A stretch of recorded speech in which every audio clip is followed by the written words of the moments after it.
আসসালামু আলাইকুম। কেমন আছো সবাই?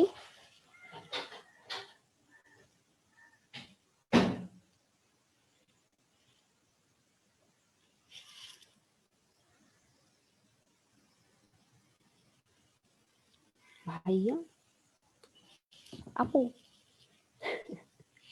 ওয়ালাইকুম আসসালাম সবাইকে। আমার 1 মিনিট লেট হয়ে গেল, সরি এটার জন্য। আচ্ছা, আমাকে খালি একটু বলো যে আমাকে দেখা যাচ্ছে কিনা আর আমার কথা শোনা যাচ্ছে কিনা। ঠিক আছে, তাহলে আমরা পড়া শুরু করে দিব। ওয়ালাইকুম আসসালাম।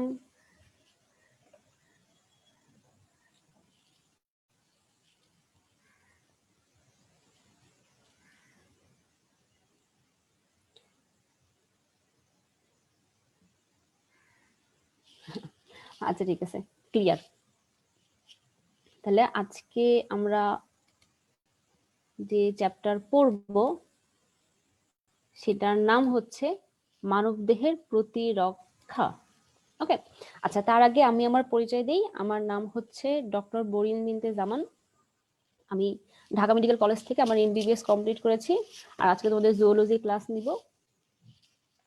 ওকে, আচ্ছা এখন ক্লাস শুরু করার আগে আমি দুই একটা কথা বলি। সেটা হচ্ছে আমি যে চ্যাপ্টার পড়াবো আমার টার্গেট থাকবে যে তুমি যদি আমার সাথে পড়াটা একটু নিজের মনে মনে বলো, দেখবা ক্লাসেই তোমার পড়াটা 80% কমপ্লিট হয়ে যাবে। তাহলে আমার টার্গেট থাকবে আমি যখন এক স্লাইড থেকে আরেক স্লাইডে যাব, আগের স্লাইডে পড়ার জন্য তোমার মুখস্থ হয়ে যায়। ওকে, তাহলে বাসায় তুমি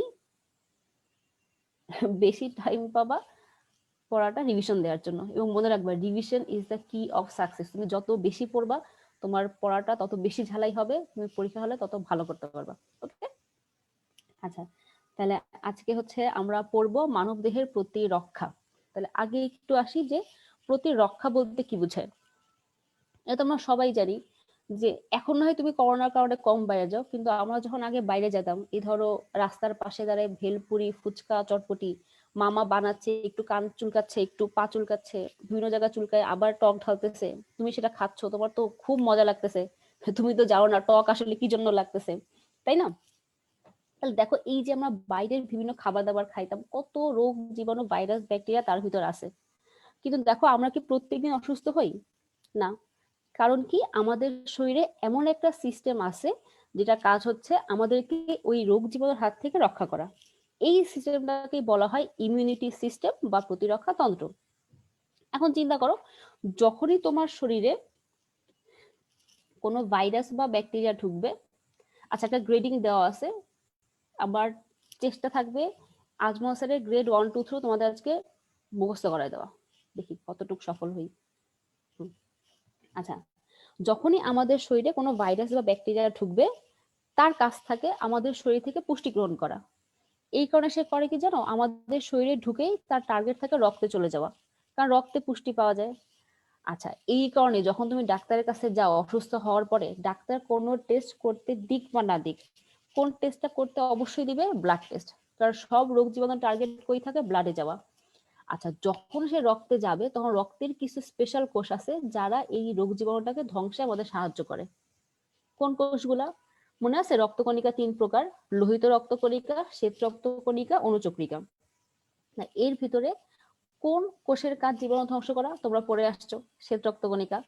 তাহলে খেয়াল করো, এখানে যে ইমিউন প্রতিরক্ষায় বিভিন্ন কোষের ভূমিকা বলা আছে, এগুলো আসলে কোন কোষ? এগুলো সবই কিন্তু শ্বেত রক্তকণিকা। ওকে, আচ্ছা তাহলে খেয়াল করে দেখো, এখানে তোমার ছকটা দেখে যতই বড় ঝামেলাদায়ক মনে হোক না কেন, পড়ার পর দেখবা পড়াটা একদম ইজি হয়ে গেছে, খুবই সোজা। ওকে, তাহলে আমরা শুরু করি। খেয়াল করে দেখো, প্রথমে কি বলছে, সবগুলোর কাজ খেয়াল করবা কি, একটা কাজ দুইটা করে কোষ করতেছে। যেমন খেয়াল করো, প্রথমে আছে নিউট্রোফিল। দেখো, নিউট্রোফিলের কাজ কি? ফ্যাগোসাইটোসিস। পাওয়া গেছে? এবার আসো একদম নিচের দিকে, ম্যাক্রোফেজ। এর কাজও কি? ফ্যাগোসাইটোসিস। ফ্যাগোসাইটোসিস করতেছে কে কে? Neutrophil, macrophage. একদম মাথায় সেট করে ফেলো, কারা ফ্যাগোসাইটোসিস করে? ম্যাক্রোফেজ আর নিউট্রোফিল। ফ্যাগোসাইটোসিস মানে কি, ধরো যখন আমার শরীরে কোনো ভাইরাস ব্যাকটেরিয়া ঢুকবে, তার ম্যাক্রোফেজ বা নিউট্রোফিল যে জীবাণুটাকে খেয়ে ফেলে, এটাকে বলা হচ্ছে ফ্যাগোসাইটোসিস। একটু খেয়াল করে দেখবা মনোসাইট এর ভিতরে লেখা আছে ম্যাক্রোফেজের অনুরূপ। কারণ কি জানো, এই মনোসাইট আর ম্যাক্রোফেজ না একই কোষ। ধরো এই যে রক্তনালী, এর ভিতরে আছে মনোসাইট। এই মনোসাইট যখন রক্তনালী থেকে বের হয়ে আসবে কোন জীবাণুকে খাওয়ার জন্য, তখন তার নাম হয়ে যায় ম্যাক্রোফেজ। তাহলে মনোসাইট আর ম্যাক্রোফেজ একই কথা। ওকে, তাহলে ফ্যাগোসাইটোসিস করে কে কে? নিউট্রোফিল আর ম্যাক্রোফেজ। আচ্ছা, এবার খেয়াল করো সেকেন্ডটা, বেসোফিল। দেখো কি লেখা আছে, প্রদাহ সৃষ্টিতে হিস্টামিন ও অন্যান্য রাসায়নিক ক্ষরণ। তাহলে খেয়াল করে দেখো, হিস্টামিন ক্ষরণ করে কে? বেসোফিল। আবার একদম লাস্টে আসো মাস্ট কোষ, প্রদাহের সঙ্গে জড়িত হিস্টামিন ক্ষরণ। তাহলে হিস্টামিন ক্ষরণ করে দুইটা কোষ। ওকে, একটা হচ্ছে বেসোফিল আর একটা হচ্ছে মাস্ট কোষ, মনে রাখবা। তাহলে খেয়াল করো, এই বেসোফিল আর মাস্ট কোষও কিন্তু এক। যখন রক্তনালীর ভিতরে থাকে তখন তার নাম বেসোফিল, যখন সে বের হয়ে আসে তখন তার নাম হয়ে যায় মাস্ট কোষ। তাহলে যদি পরীক্ষায় আসে হিস্টামিন ক্ষরণ করে কে, মাথায় দুইটা কোষের নাম একদম সেট করে ফেললো, বেসোফিল, মাস্ট কোষ। ওকে, তাহলে বেসোফিল আর হচ্ছে মাস্ট কোষ। আচ্ছা, এবার খেয়াল করো সাইটোটক্সিক টি কোষ পাওয়া গেছে। দেখো নামের ভিতরে আছে টক্সিক, মানে একটা বিষ বিষ ভাব। দেখো এর কাজ কি? এর কাজ হচ্ছে টার্গেট কোষের সাথে যুক্ত হয়ে সরাসরি কোষকে ধ্বংস করা। ওকে, তাহলে দেখো সাইটোটক্সিক এ করে কি, কোনো একটা কোষকে টার্গেট করে করে সেই কোষটাকে ধ্বংস করে।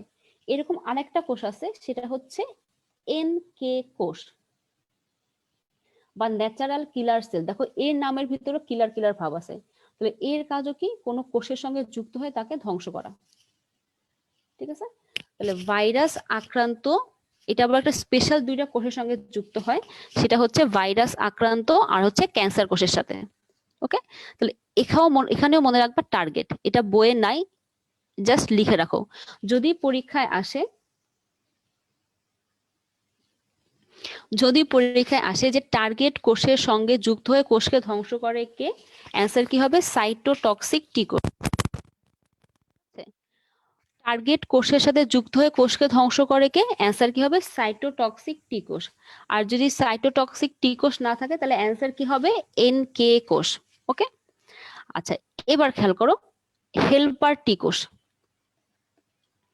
দেখো কি বলছে, হেল্পার টি কোষ সাইটোকাইন ক্ষরণ করে। হেল্পার টি কোষের কাজ কি জানো? নামের ভিতরে আছে হেল্প, এর কাজ হচ্ছে হেল্প করা। তাহলে সে কিভাবে হেল্প করে? সে হচ্ছে বাকি যে কোষ আছে যাদেরকে লাগবে আমার জীবাণু ধ্বংস করতে, সেই কোষগুলোকে সক্রিয় করে। ওকে, এখন কিভাবে সক্রিয় করবে? তার তো হাত পা নাই যে হাত পা দিয়ে ডাকবে, তার কি আছে? সাইটোকাইন আছে, সে সাইটোকাইন দিয়ে ডাকে। তাহলে হেল্পার টিকোষের কাজ কি? সাইটোকাইন ক্ষরণ করা। আরেকটা কোষ আছে যেটা সাইটোকাইন ক্ষরণ করে, সেটা হচ্ছে ম্যাক্রোফেজ। লিখে রাখো এখানে, কারণ এটা ভিতরে আরেকটা জায়গা আছে, আমরা এখানেই পড়ে ফেলবো। ঠিক আছে, তাহলে খেয়াল করে দেখো সাইটোকাইন ক্ষরণ করা কার কাজ? সাইটোকাইন ক্ষরণ করবে দুইটা কোষ, একটা হচ্ছে যে হেল্প করতে আসে হেল্পার টি কোষ, আর একটা হচ্ছে ম্যাক্রোফেজ। আচ্ছা, সব তো হয়ে গেল, বাকি আছে একটা, দেখো ইওসিনোফিল। মনে রাখবা ছোট ছোট ভাইরাস ব্যাকটেরিয়াকে ম্যাক্রোফেজ আর নিউট্রোফিল খেয়ে ফেলতে পারে, কিন্তু যেগুলো অনেক বড় জীবাণু, বহুকোষী জীবাণু, সেই রকম জীবাণু ধ্বংস করতে লাগে হচ্ছে ইওসিনোফিল। দেখো নামটাও বড়, কোন জীবাণুকে মারবে? যে জীবাণুগুলো বড় বা বহুকোষী।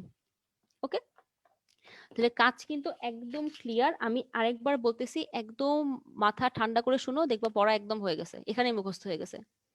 তাহলে নিউট্রোফিল, ম্যাক্রোফেজ, এই দুইটার কাজ হচ্ছে ফ্যাগোসাইটোসিস। ওকে, ডান। বেসোফিল, মাস্ট কোষ, এদের কাজ হচ্ছে হিস্টামিন ক্ষরণ করা। শেষ। আচ্ছা, এরপরে আসো সাইটোটক্সিক টি কোষ, এনকে কোষ, এদের কাজ হচ্ছে টার্গেট কোষের সাথে যুক্ত হওয়া। ওকে, আচ্ছা, এরপর আসো হেল্পার টি কোষ, ম্যাক্রোফেজ, এদের কাজ হচ্ছে সাইটোকাইন ক্ষরণ করা। আর বহুকোষী জীবাণু কে ধ্বংস করবে? ইওসিনোফিল। একটু ক্লিয়ার সবার? আচ্ছা, এবার আসো উৎপত্তি। ওকে, খেয়াল করে দেখো এই যে প্রথম পাঁচটা যে কোষ, neutrophil, basophil, eosinophil, monocyte, lymphocyte, এই পাঁচটাই কিন্তু আমাদের শ্বেত রক্তকণিকা। ওকে, খেয়াল করে দেখো এই যে পাঁচটা শ্বেত রক্তকণিকা, এর ভিতর থেকে প্রথম চারটাই আসছে অস্থিমজ্জা থেকে। ওকে, একমাত্র ব্যতিক্রম হচ্ছে লিম্ফোসাইট, যার উৎপত্তি হচ্ছে ভ্রূণীয় স্টেম কোষ। তাহলে এটা অবশ্যই মাথায় রাখবা যে সব শ্বেত রক্তকণিকার মধ্যে একমাত্র লিম্ফোসাইটের উৎপত্তি হচ্ছে ভ্রূণীয় স্টেম কোষ, আর বাকি সবার উৎপত্তি হচ্ছে অস্থিমজ্জা থেকে। ধরো পরীক্ষায় আসলো নিচের কোন শ্বেত রক্তকণিকার উৎপত্তি স্থল ভ্রূণীয় স্টেম কোষ? Neutrophil, monocyte, basophil, lymphocyte. Answer কি হবে?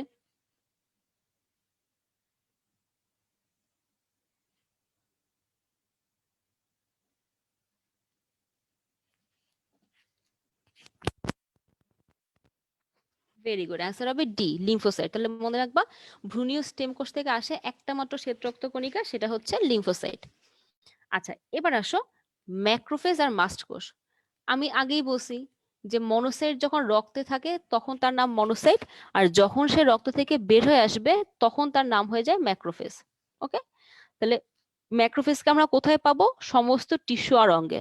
সেরকম মাস্ট কোষ যখন রক্তের ভিতরে থাকে তখন তার নাম বেসোফিল, আর যখন সে রক্ত থেকে বের হয়ে কোনো টিস্যু বা অঙ্গে চলে যায় তখন তার নাম হয়ে যায় মাস্ট কোষ। তাহলে মাস্ট কোষকে আমরা কোথায় পাবো? সমস্ত টিস্যু আর অঙ্গে। ওকে, বাকি থাকলো কে? প্লাজমা কোষ। তাহলে প্লাজমা কোষ আমরা মনে রাখবো হচ্ছে পটল দিয়ে, প দিয়ে প্লিহা, ট দিয়ে টনসিল,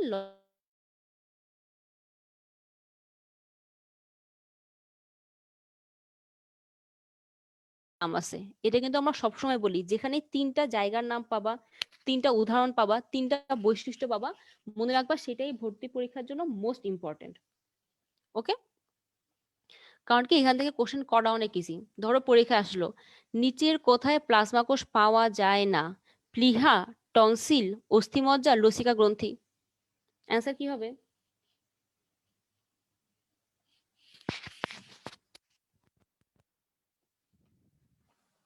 অ্যান্সার হবে হচ্ছে অস্থিমজ্জা। এখন শোনা যাচ্ছে না?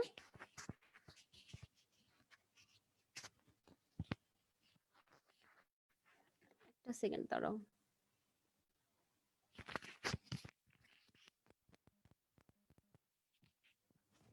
Very good.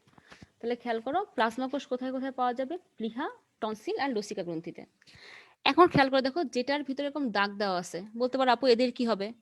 খেয়াল করে দেখো এই যে বি কোষ, সাইটোটক্সিক টি কোষ, হেল্পার টি কোষ, এনকে কোষ, প্লাজমা কোষ, এরা সবাই হচ্ছে লিম্ফোসাইটের বাচ্চা। তাহলে বি কোষ এক প্রকার লিম্ফোসাইট জাতীয় কোষ, টি কোষ এক প্রকার লিম্ফোসাইট জাতীয় কোষ, ইভেন এনকে কোষও এক প্রকার লিম্ফোসাইট জাতীয় কোষ। ঠিক আছে, আচ্ছা তাহলে আমি পরের স্লাইডে যাই। এখানে আমরা আরেকবার একটু রিভিশন দিব। ওকে, তাহলে খেয়াল করে দেখো, একেবারে মুখস্থ করে ফেলবা।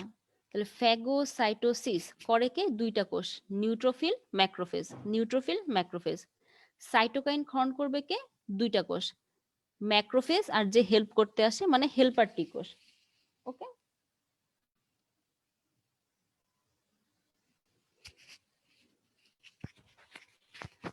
আচ্ছা হিস্টামিন তৈরি করে কে? দুইটা কোষ, বেসোফিল আর একটা হচ্ছে মাস্ট কোষ। টার্গেট কোষে যুক্ত হয় কয়টা কোষ? দুইটা কোষ, সাইটোটক্সিক টি কোষ আর একটা হচ্ছে এনকে কোষ। আর বহুকোষী জীবাণু ধ্বংস করবে কে?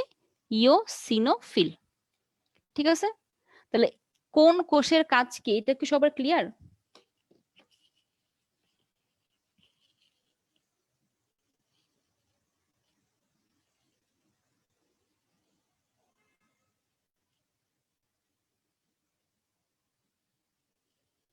তো এই স্লাইডটা আমি রাখলাম, একটু 10টা সেকেন্ড এই স্লাইডটা পড়ো, পরে কাজগুলো মাথায় ঢুকায় ফেলো। ফ্যাগোসাইটোসিস, নিউট্রোফিল, মাইক্রোফেজ, সাইটোকাইন ক্ষরণ, ম্যাক্রোফেজ, হেল্পার টি কোষ, হিস্টামিন তৈরি, বেসোফিল, মাস্ট কোষ। টার্গেট কোষের সঙ্গে যুক্ত হবে কে? সাইটোটক্সিক টি কোষ, এনকে কোষ। আর বহুকোষী জীবাণু কে ধ্বংস করবে? ইওসিনোফিল। ওকে, আশা করি এই ছক দেখে আর কখনোই ভয় পাবো না। ছকের সবকিছু নিয়ে আমাদের পড়া শেষ। সোনার বাংলাদেশ। এখন আমি পরের স্লাইডে যাই। আচ্ছা, এবার আসি মানবদেহের প্রতিরক্ষা ব্যবস্থা। এখান থেকে আমাদের দুইটা জিনিস জানতে হবে। একটা হচ্ছে যে খেয়াল করো, আমাদের বলছে যে দেহের প্রতিরক্ষার 3টা স্তর আছে। শুনছো না মাঝে মধ্যে যে বলে প্রধানমন্ত্রী নিরাপত্তার জন্য 3 স্তর বিশিষ্ট নিরাপত্তা বাহিনী গঠন করা হয়েছে। তাহলে আমাদের নিজের শরীর কি আমাদের কাছে প্রধানমন্ত্রীর চেয়ে কম? অবশ্যই না। তাহলে আমাদের দেহের প্রতিরক্ষা স্তরের কয়টা ধাপ আছে? 3টা ধাপ আছে। ঠিক আছে? আচ্ছা, এখন খেয়াল করো কি কি? প্রথম প্রতিরক্ষা স্তর, দ্বিতীয় প্রতিরক্ষা স্তর, তৃতীয় প্রতিরক্ষা স্তর। মনে রাখবা এর ভিতর প্রথম আর দ্বিতীয় প্রতিরক্ষা স্তরকে বলা হয় সহজাত প্রতিরক্ষা। কি হয়? ধরো একটা কোষ, একটা জীবাণু, যাকে আমরা এন্টিজেন বলি, ভাইরাস বা ব্যাকটেরিয়া, সে আমাদের শরীরে প্রবেশ করার চেষ্টা করতেছে। আচ্ছা, এর চেয়ে জোরে বললে না আমার গলা ছিঁড়ে যাবে। আচ্ছা, খেয়াল করে দেখো, যখনই কোনো জীবাণু আমাদের শরীরে প্রবেশ করার চেষ্টা করবে, সবার আগে বাধা দেয় প্রথম প্রতিরক্ষা স্তর।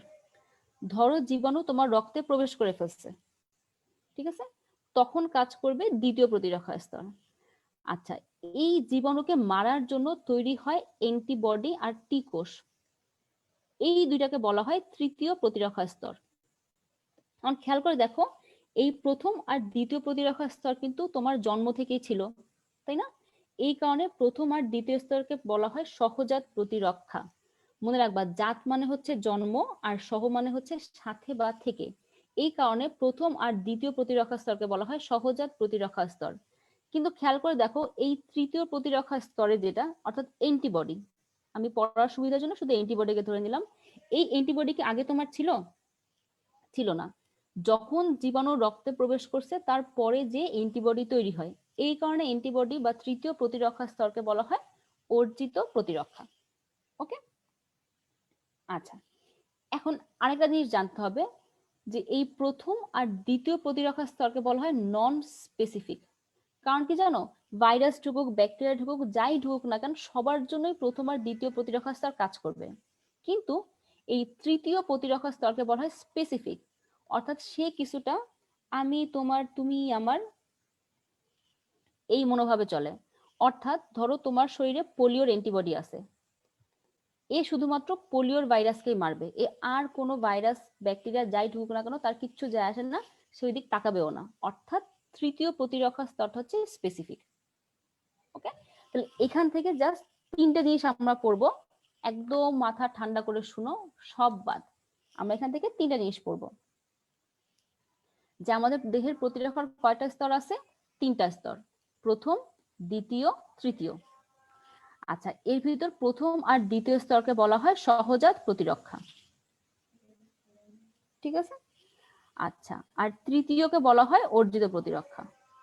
এই সহজাত যেটা, অর্থাৎ প্রথম আর দ্বিতীয়টা হচ্ছে নন স্পেসিফিক, আর অর্জিতটা হচ্ছে স্পেসিফিক। ক্লিয়ার সবাই? এইটুকু কার কোনো সমস্যা আছে? তাহলে আমি সামনে আগাই। ওকে, দেখো, আচ্ছা, এই জায়গাটা খুবই ইম্পর্টেন্ট। এখান থেকে কি পড়তে হবে খেয়াল করো।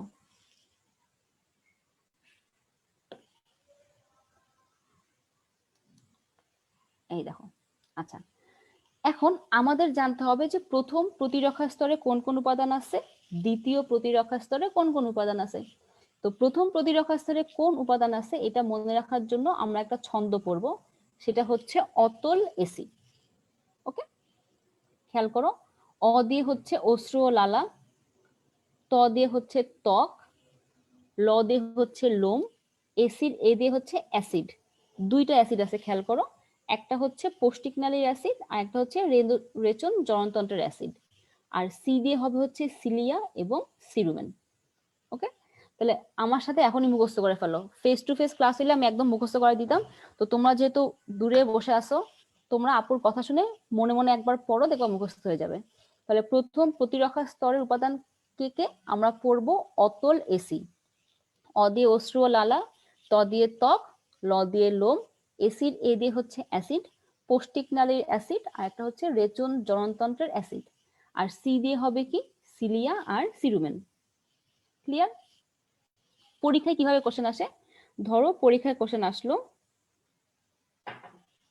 যে নিচের কোনটি প্রথম প্রতিরক্ষা স্তরের উপাদান নয়? অশ্রু ও লালা, ত্বক, লোম, ইন্টারফেরন। অ্যান্সার কি হবে?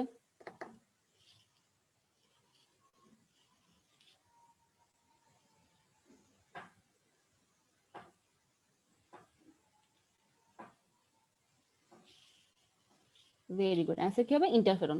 তাহলে শুনো, যখন পড়বা তুমি এভাবেই পড়বা যে এখান থেকে কি কোশ্চেন আসতে পারে, ঠিক আছে? তাহলে অশ্রু ও লালা, ত্বক, লোম, পৌষ্টিক নালীর অ্যাসিড, রেচন জনতন্ত্রের অ্যাসিড, সিলিয়া এবং cerumen. Very good. Shanta Islam যারা অ্যান্সার দিছো, ভেরি গুড।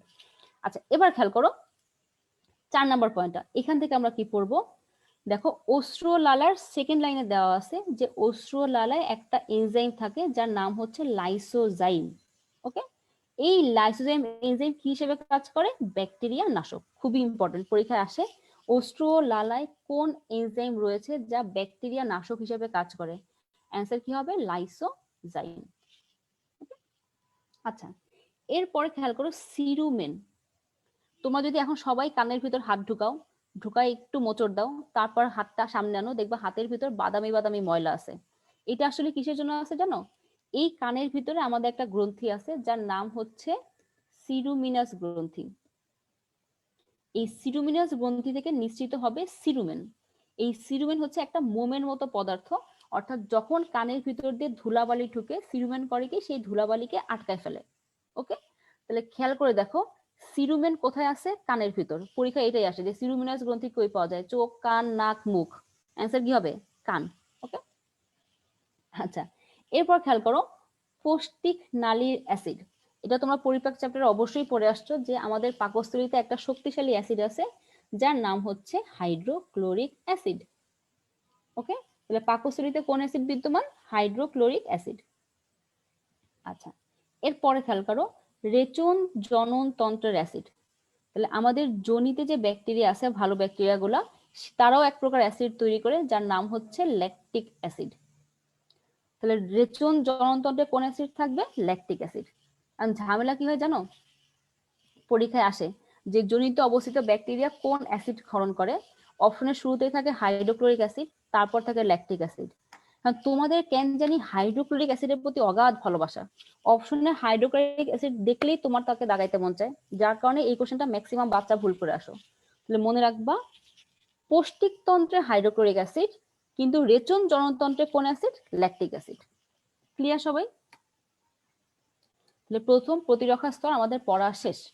এখান থেকে আর মনে হয় না ঝামেলা হবে। আমরা এবার নেক্সটে যাই, দ্বিতীয় প্রতিরক্ষা স্তর। তাহলে দ্বিতীয় প্রতিরক্ষা স্তরে কি কি উপাদান আছে এটা আমরা মনে রাখবো একটা ছন্দ দিয়ে, যে ছন্দটা হচ্ছে ফাইজা কম পড়ে। ওকে, কি দিয়ে মনে রাখবো? ফাইজা কম পড়ে। ডোন্ট বি লাইক ফাইজা, বেশি বেশি পড়বা। ওকে, আচ্ছা, তাহলে ফাইজা কম পড়ে দেখি হবে। আসো আমরা যাই। ফ দিয়ে হচ্ছে,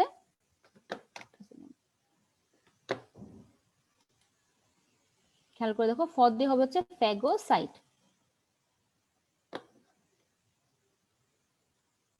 ফ দিয়ে হবে কি? ফ দিয়ে হবে ফ্যাগোসাইট।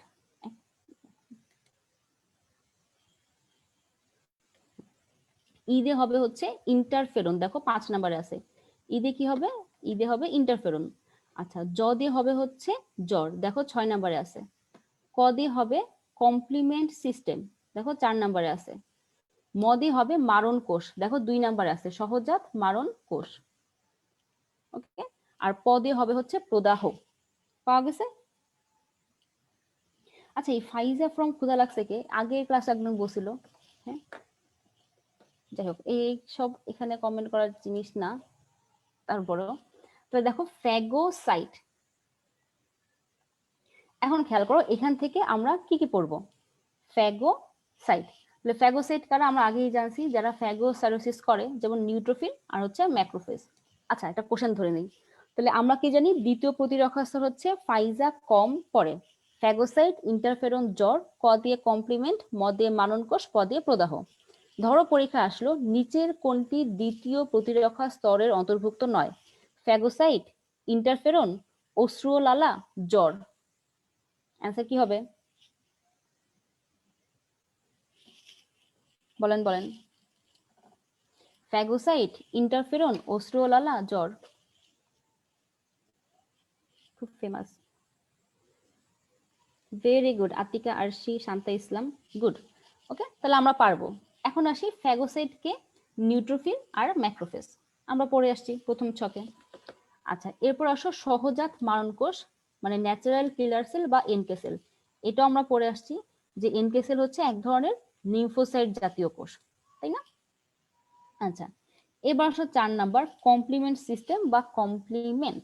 দেখো সেকেন্ড লাইনটা খুবই ইম্পর্টেন্ট। কমপ্লিমেন্ট কয় ধরনের প্লাজমা প্রোটিন নিয়ে গঠিত? 20 ধরনের। ঠিক আছে, তাহলে কমপ্লিমেন্ট 20 ধরনের প্লাজমা প্রোটিন নিয়ে গঠিত। এবার আসি 5 নাম্বার ইন্টারফেরন। দেখো সেকেন্ড লাইনটা, ইন্টারফেরন এক প্রকার ক্ষুদ্র গ্লাইকোপ্রোটিন। খুবই খুবই খুবই ইম্পর্টেন্ট, দাগ দিয়ে রাখো। ইন্টারফেরন কি? এক প্রকার ক্ষুদ্র গ্লাইকোপ্রোটিন। এটা হয় কি জানো? ধরো কোনো একটা কোষে ভাইরাস আক্রমণ করলো, মনে রাখবা ভাইরাস, এখানে কিন্তু আমি ব্যাকটেরিয়ার কথা বলতেছি না। কোন একটা কোষে কি আক্রমণ করলো? ভাইরাস আক্রমণ করলো, তখন ওই কোষ থেকে নিঃসৃত হয় ইন্টারফেরন। ইন্টারফেরন কি? ইন্টারফেরন হচ্ছে এক প্রকার ক্ষুদ্র গ্লাইকোপ্রোটিন। কোনো কোষে যদি ভাইরাস আক্রমণ করে তাহলে সেই ভাইরাস আক্রান্ত কোষ থেকে নিঃসৃত হবে ইন্টারফেরন। আচ্ছা, এবার আসি জ্বর, মোস্ট ইম্পর্টেন্ট। জ্বর মানে কি বলতো? জ্বর মানে হচ্ছে দেহের তাপমাত্রা বৃদ্ধি পাওয়া। তাহলে দেহের স্বাভাবিক তাপমাত্রা কত? 97 থেকে 99 ডিগ্রি ফারেনহাইট বা 36 থেকে 37.2 ডিগ্রি সেলসিয়াস। কারণ পরীক্ষা আসবে দেহের স্বাভাবিক তাপমাত্রা কত, অপশনের শুরুতেই থাকবে 97 থেকে 99 ডিগ্রি সেলসিয়াস। আর তোমরা করবা কি, এক্সাইটমেন্টের চোটে 97 দেখে অপশন দাগায় দিয়ে আসো, লাস্টে ফারেনহাইট না সেলসিয়াস এটা দিক তোমরা তাকাও না। তারপর তো এসে বলবা হ্যাঁ আমার তো 99টাই হয়েছিল, আমি কেন 59 পাইলাম? বুঝছো? এই কারণে যখন অপশন দেখবা খুব সুন্দর মতো দেখবা। ঠিক আছে, তাহলে দেহের স্বাভাবিক তাপমাত্রা কত? 97 থেকে 99 ডিগ্রি ফারেনহাইট বা 36 থেকে 37.2 ডিগ্রি সেলসিয়াস। হয় কি, ধরো এই যে একটা ব্যাকটেরিয়া, এটাকে করবে কি, ম্যাক্রোফেজ এসে খেয়ে ফেলবে। আচ্ছা, খেয়ে ফেলার পর ম্যাক্রোফেজ দেখবে যে আচ্ছা আমি তো একটা ব্যাকটেরিয়াকে খাইলাম, কিন্তু এরকম তো অনেক জীবাণু আছে, কারণ আমার তো সাহায্য লাগবে, তাই না? তখন ম্যাক্রোফেজ করবে কি, এক প্রকার রাসায়নিক পদার্থ নিঃসৃত করবে যার নাম হচ্ছে পাইরোজেন। তাহলে খেয়াল করে দেখো, পাইরোজেন নিঃসৃত করে কে? ম্যাক্রোফেজ। এই পাইরোজেন হচ্ছে এক প্রকার পলিপেপটাইড, মনে রাখবা প প, পাইরোজেন পলিপেপটাইড। ওকে, আচ্ছা এখন হয় কি, খেয়াল করে দেখো, এই পাইরোজেন চলে যাবে মস্তিষ্কে। মস্তিষ্কের কোথায়? হাইপোথ্যালামাসে। তাহলে পাইরোজেন কোথায় চলে যাবে? মস্তিষ্কের হাইপোথ্যালামাসে। আচ্ছা, তো যখনই হাইপোথ্যালামাস পাইরোজেনকে দেখবে, তখনই হাইপোথ্যালামাস বুঝবে যে নিশ্চয়ই কোথাও না কোথাও কোনো গন্ডগোল হয়েছে। তো তখন হাইপোথ্যালামাস করবে কি, দেহের তাপমাত্রা বাড়ায় দিবে। এই যে দেহের তাপমাত্রা বাড়াই দিল, এটাকে বলা হয় জ্বর। ওকে, কেন তাপমাত্রা বাড়াইলো? কারণ তাপমাত্রা বাড়াইলে রোগ জীবাণু মরে যায়। আর আমরা কি করি, একটু জ্বর জ্বর ভাব লাগলেই নাপা প্যারাসিটামল যা আছে সব খায়, সেই তাপমাত্রাকে কমাই দিই। ঠিক না? তাহলে খেয়াল করে দেখো, জ্বর থেকে আমরা কি পড়লাম, যে ম্যাক্রোফেজ থেকে কি নিশ্চিত হবে? পাইরোজেন। পাইরোজেন এক প্রকারের কি? পলিপেপটাইড। এই পাইরোজেন কোথায় যাবে? হাইপোথ্যালামাসে। ওকে, শুনো, যখন তুমি পড়বা তখন তুমি স্টুডেন্টের মতো করে না, তখন তুমি টিচারের মতো করে চিন্তা করবা যে আমি এখান থেকে কোশ্চেন করলে আমি কি কোশ্চেন করতাম, বা অপশন নিয়ে আমি এমন কি চেঞ্জ করতাম যাতে স্টুডেন্টরা ভুল করে। তো তুমি হাইপোথ্যালামাসকে থ্যালামাস করতে পারো, তাই না? ফারেনহাইটকে সেলসিয়াস করতে পারো। তো যখন তুমি টিচারের মতো করে চিন্তা করবা তখন কিন্তু তুমি অপশন দেখে কম কনফিউজড হবা। তো যখন পড়বা একদম টিচারের মতো করে ভাববা যে আমি যদি টিচার হইতাম রে বাবা, আমি এই এই ভুল করাইতাম তোমাদেরকে দিয়ে। বুঝছো? আচ্ছা, তাহলে খেয়াল করো, দ্বিতীয় প্রতিরক্ষা স্তরের উপাদান কারা? আমরা একবার শর্টকাট রিভিশন দিয়ে দিই। ফাইজা কম পড়ে, ফ দিয়ে ফ্যাগোসাইট, ই দিয়ে ইন্টারফেরন, জ দিয়ে জ্বর, ক দিয়ে কমপ্লিমেন্ট, ম দিয়ে মারণ কোষ, আর প দিয়ে হচ্ছে প্রদাহ। ফ্যাগোসাইট কারা? আমরা জানি ম্যাক্রোফেজ আর নিউট্রোফিল। ইন্টারফেরন এক প্রকার কি ক্ষুদ্র গ্লাইকোপ্রোটিন, কি হিসেবে ক্ষরিত হয়? ভাইরাস আক্রান্ত কোষ থেকে ক্ষরিত হয়। জ্বর কি হয়, কি জন্য জ্বর আসে? পাইরোজেনের কারণে। পাইরোজেন কোত্থেকে আসবে? ম্যাক্রোফেজ থেকে। পাইরোজেন এক প্রকার কি পলিপেপটাইড। পাইরোজেন মস্তিষ্কের কোন অংশের পরিবর্তন ঘটায়? হাইপোথ্যালামাস। এবার আসো কমপ্লিমেন্ট সিস্টেম। তাহলে কমপ্লিমেন্ট কয় ধরনের প্লাজমা প্রোটিন নিয়ে গঠিত? 20টা। এবার আসি মারণ কোষ বা সহজাত মারণ কোষ বা এনকে সেল। এটা কি? এটা হচ্ছে লিম্ফোসাইট জাতীয় কোষ। ওকে, তাহলে যেটুক পড়াইলাম, প্রথম ছক, প্রথম প্রতিরক্ষা স্তর, দ্বিতীয় প্রতিরক্ষা স্তর, এইটুক থেকে কারো কোনো সমস্যা আছে বা এইটুক ক্লিয়ার সবার? যদি ক্লিয়ার হয় তাহলে একটু বলো যে আপু ক্লিয়ার।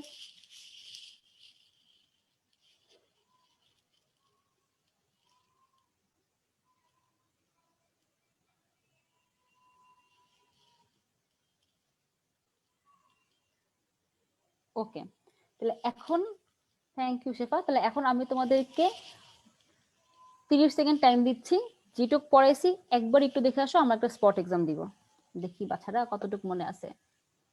ওকে,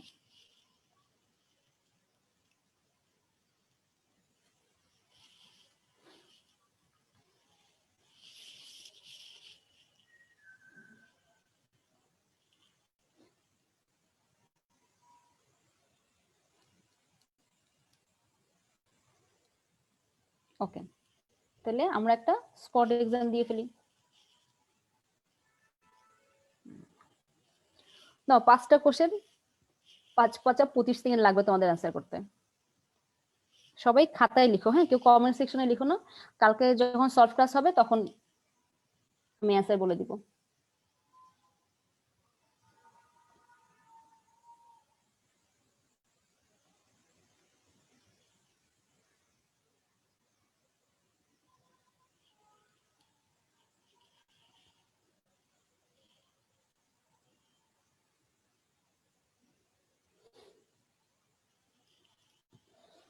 আচ্ছা,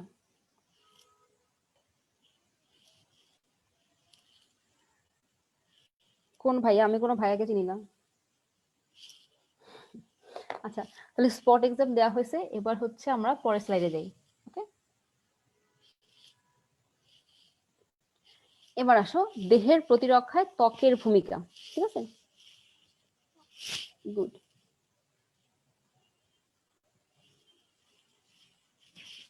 আসো,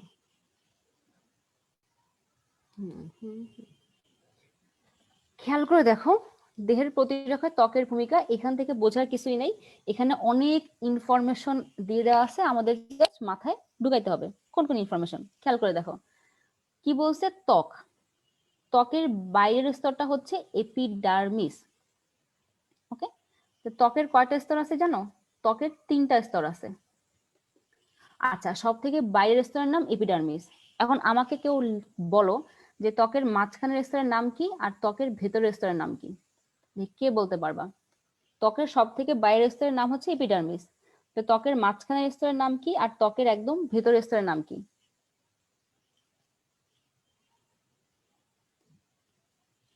দেখি কে বলতে পারো। সোজা কোশ্চেন, একদম ইজি কোশ্চেন। মেসোডার্মিস। আর ভেতরেরটা?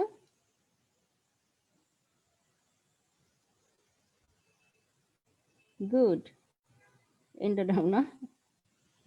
শুনো, বলে না অল্প বিদ্যা ভয়ঙ্করী। আমরা শিখছি এক মাঝখান মানে মেসো আর ভেতর মানে এন্ডো, কিন্তু সব জায়গায় এই ক্রাইটেরিয়া অ্যাপ্লাই হয় না। ত্বকের 3টা স্তর, সব থেকে বাইরের স্তরের নাম এপিডার্মিস, মাঝখানের স্তর ডার্মিস, আর একেবারে ভেতরের স্তরের নাম হাইপোডার্মিস। এপি মানে উপরে, হাইপো মানে নিচে। তাহলে মাঝখানে ডার্মিস, ডার্মিসের উপরে এপিডার্মিস, আর ডার্মিসের নিচে হচ্ছে হাইপোডার্মিস। মনে থাকবে, ত্বকের কয়টা স্তর? 3টা স্তর, এপিডার্মিস, ডার্মিস, হাইপোডার্মিস। আচ্ছা, এই যে এপিডার্মিস, এই এপিডার্মিসের আরেকটা নাম হচ্ছে স্ট্র্যাটাম কর্নিয়াম। কি নাম? স্ট্র্যাটাম কর্নিয়াম। আচ্ছা, এবার আসো, আমাদের ত্বকে 2 ধরনের গ্রন্থি আছে, একটা হচ্ছে শ্বেত গ্রন্থি বা সিবেসাস গ্ল্যান্ড, আর একটা হচ্ছে ঘাম গ্রন্থি বা সোয়েট গ্ল্যান্ড। কি হবে? এই শ্বেত গ্রন্থি আর ঘাম গ্রন্থি থেকে শ্বেত আর ঘাম ক্ষরণ হয়। এখন শ্বেত আর ঘাম ক্ষরণ হইলে কি সুবিধা? মনে রাখবা, শ্বেত আর ঘাম ক্ষরণ হইলে আমাদের ত্বক অ্যাসিডিক হয়ে যায়, আর অ্যাসিডিক পরিবেশে কোনো জীবাণু বাঁচতে পারে না। তো যদি কোশ্চেন আসে যে ত্বক অম্লীয় না ক্ষারীয়, অ্যান্সার কি হবে? ত্বক অম্লীয়। ত্বকের পিএইচ কত? 3 থেকে 5। একেবারে মাথায় সেট করে ফেলো, ত্বকের পিএইচ কত? 3 থেকে 5। আচ্ছা, এই ঘাম গ্রন্থি আর শ্বেত গ্রন্থির ক্ষরণে এক প্রকার অ্যান্টিবায়োটিকও থাকে যার নাম হচ্ছে ডার্মিসাইডিন। মনে রাখবা, ডার্মিস মানে তো ত্বক, তাহলে এই ত্বকে এই অ্যান্টিবায়োটিক আছে দেখে তার নাম হচ্ছে ডার্মিসাইডিন। ওকে, আচ্ছা এরপরে আসো নিচের দিকে, কি বলছে? দেহের সিক্ত অংশ বা ভেজা জায়গাগুলোতে ব্যাকটেরিয়ার সংক্রমণের ঝুঁকি বেশি থাকে, এই কারণে ওইসব জায়গায় ব্যাকটেরিয়া নাশকও থাকে। যেমন খেয়াল করো, অশ্রু, নাসিকা ঝিল্লি আর লালা, এখানে কি আছে? লাইসোজাইম। এখন খেয়াল করে দেখো, আমরা আগেই পড়ছিলাম যে অশ্রু ও লালায় লাইসোজাইম আছে, এখন আরেকটা অ্যাড হইলো, সেটা হচ্ছে নাসিকা ঝিল্লি। 3টা হয়ে গেল, মানে খুবই ইম্পর্টেন্ট। ধরো পরীক্ষা আসলো, নিচের কোথায় লাইসোজাইম পাওয়া যায় না? অশ্রু, নাসিকা ঝিল্লি, লালা, শ্বাসনালী।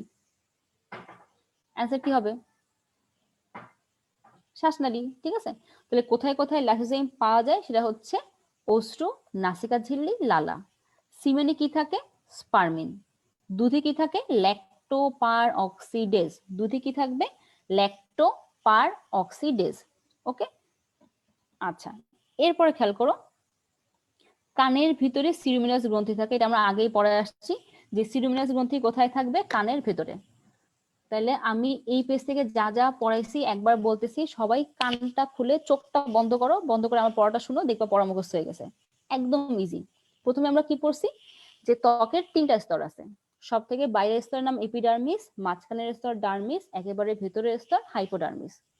ত্বকের যে বাইরের স্তর এপিডার্মিস, তার আরেকটা নাম কি? স্ট্র্যাটাম কর্নিয়াম। শেষ। আচ্ছা এরপরে খেয়াল করে দেখো, এরপর কি বলছি যে আমাদের ত্বকে 2 ধরনের গ্রন্থি আছে, একটা হচ্ছে শ্বেত গ্রন্থি আর একটা হচ্ছে ঘাম গ্রন্থি। কি হয়? এই শ্বেত গ্রন্থি আর ঘাম গ্রন্থি থেকে শ্বেত আর ঘাম ক্ষরণ হয়। শ্বেত মানে হচ্ছে তেল, ঘুমতে করে দেখো না ত্বক তেল তেল হয়ে যায়, ওইটা শ্বেত গ্রন্থির ক্ষরণ। আচ্ছা কি লাভ? এই শ্বেত আর ঘাম গ্রন্থির ক্ষরণের কারণে আমাদের ত্বক অম্লীয় হয়ে যায়। তাহলে ত্বক অম্লীয় না ক্ষারীয়? অম্লীয়। ত্বকের পিএইচ কত? 3 থেকে 5। আচ্ছা ত্বকের ভিতরে কোন অ্যান্টিবায়োটিক আছে? ডার্মিসাইডিন। শেষ। এরপর আসো অশ্রু, নাসিকা ঝিল্লি আর লালা, এখানে আমরা কি পাবো? লাইসোজাইম। সিমেনে আমরা কি পাবো? স্পার্মিন। দুধে আমরা কি পাবো? ল্যাক্টোপার অক্সিডেজ। আর কানের ভিতরে কোন গ্রন্থি আছে? কানের ভিতরে আছে সিরুমিনাস গ্রন্থি। তাহলে যেটুক পড়াইলাম সেটুক সবার ক্লিয়ার?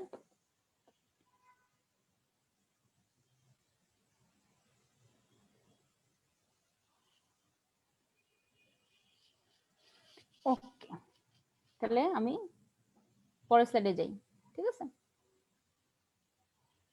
আচ্ছা এবার আসো, খাদ্যদ্রব্যের ব্যাকটেরিয়া ধ্বংসে পরিপাক নালীর অ্যাসিড আর এনজাইমের ভূমিকা।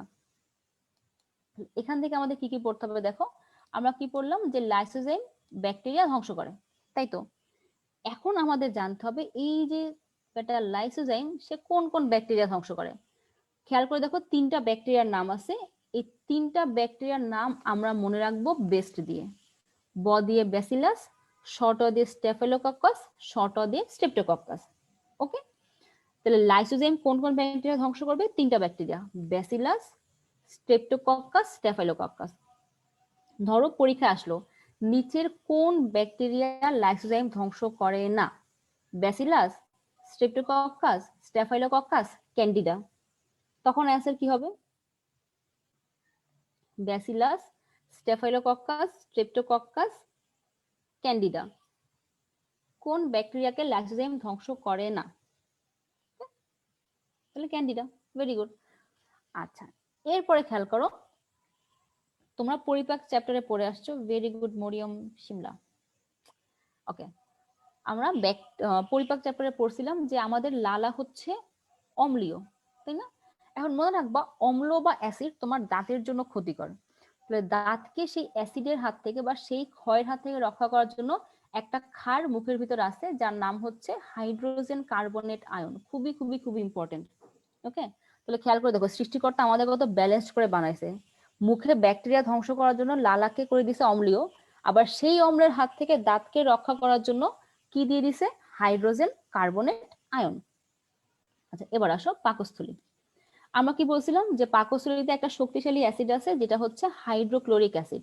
তোমরা অবশ্যই এটা পরিপাক চ্যাপ্টারে পড়ছো যে এই হাইড্রোক্লোরিক অ্যাসিড কোন কোষ থেকে তৈরি হবে, প্যারাইটাল বা অক্সিনটিক কোষ। খুবই খুবই খুবই ইম্পর্টেন্ট, প্রত্যেক বছর ভর্তি পরীক্ষায় কোশ্চেনটা থাকেই, হয় ডিউর পরীক্ষায় আসে, নয়তো মেডিকেলের পরীক্ষায় আসে, নয়তো যে কোনো একটা ভার্সিটির ভর্তি পরীক্ষায় এই কোশ্চেনটা থাকেই। তাহলে খেয়াল করে দেখো কোন কোষ থেকে হাইড্রোক্লোরিক অ্যাসিড ক্ষরিত হবে, অ্যান্সার কি হবে, প্যারাইটাল বা অক্সিনটিক। আচ্ছা, হাইড্রোক্লোরিক অ্যাসিড একটা শক্তিশালী অ্যাসিড, তাহলে পাকস্থলীর পিএইচ কত, 1 থেকে 2, একদম মুখস্থ করে ফেলো। পাকস্থলীর পিএইচ কত, 1 থেকে 2। আচ্ছা, আবার নিচে কি আছে, পিত্তরসের কথা আছে, পিত্তরস যকৃত থেকে ক্ষরিত হয় আমরা জানি। এই পিত্তরসের পিএইচ কত, পিত্তরসের পিএইচ হচ্ছে 8। ওকে, তাহলে এখান থেকে যা যা পড়লাম একদম মাথায় ঢুকায় ফেলো। লাইসোজাইম কি করে, 3টা ব্যাকটেরিয়া ধ্বংস করে, ব্যাসিলাস, স্টেফাইলোককাস, স্ট্রেপ্টোকক্কাস। শেষ। আচ্ছা, দাঁতকে অ্যাসিডের হাত থেকে রক্ষা করার জন্য কি আছে, হাইড্রোজেন কার্বনেট আয়ন। শেষ। আচ্ছা, পাকস্থলী অ্যাসিডিক মানে অম্লীয় না ক্ষারীয়, অবশ্যই অম্লীয়। এখানে কোন অ্যাসিড আছে, হাইড্রোক্লোরিক অ্যাসিড। কোন কোষ থেকে ক্ষরিত হয়, প্যারাইটাল বা অক্সেন্টিক। পিএইচ কত, 1 থেকে 2। শেষ। আচ্ছা, পিত্তরস অম্লীয় না ক্ষারীয়, ক্ষারীয়, এর পিএইচ কত, 8। শেষ। তাহলে এই পেজ থেকে যা যা পড়লাম ক্লিয়ার সবার?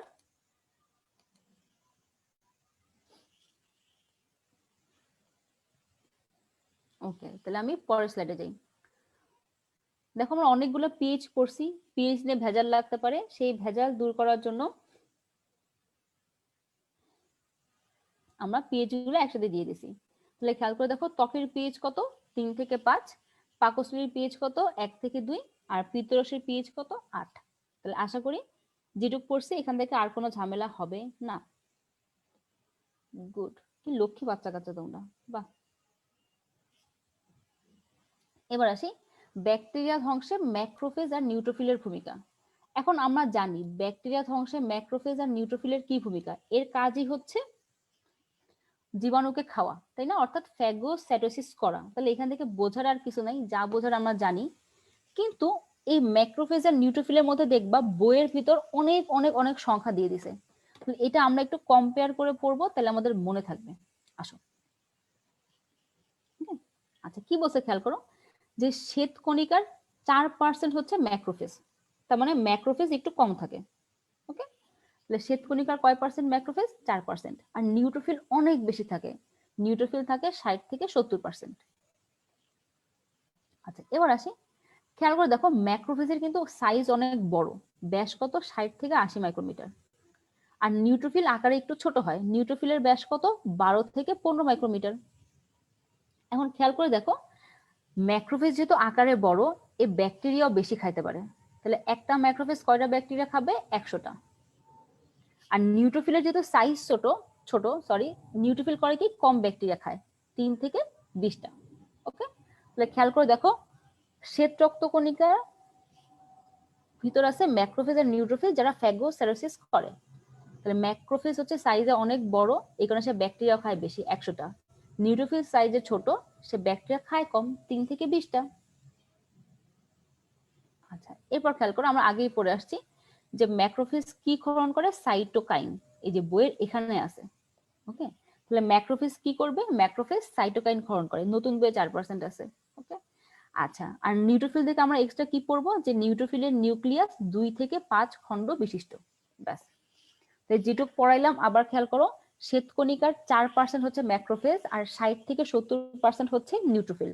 একটা ম্যাক্রোফেজ কয়টা ব্যাকটেরিয়া ধ্বংস করবে, 100টা। একটা নিউট্রোফিল কয়টা ব্যাকটেরিয়া ধ্বংস করবে, 3 থেকে 20টা। আচ্ছা, ম্যাক্রোফেজের ব্যাস কত, 60 থেকে 80 মাইক্রোমিটার, মানে ম্যাক্রোফেজ বড়, এই কারণে তো 100টা ব্যাকটেরিয়া খায়। আর নিউট্রোফিলের সাইজ কি, নিউট্রোফিল ছোট, ব্যাস কত, 12 থেকে 15 মাইক্রোমিটার, এই কারণে কম ব্যাকটেরিয়া খায়, 3 থেকে 20টা। ম্যাক্রোফেজের কাজ কি, সাইটোকাইন ক্ষরণ করে। আর নিউট্রোফিল থেকে আমরা এক্সট্রা কি পড়ছি, যে নিউট্রোফিলের নিউক্লিয়াস 2 থেকে 5 খণ্ড বিশিষ্ট।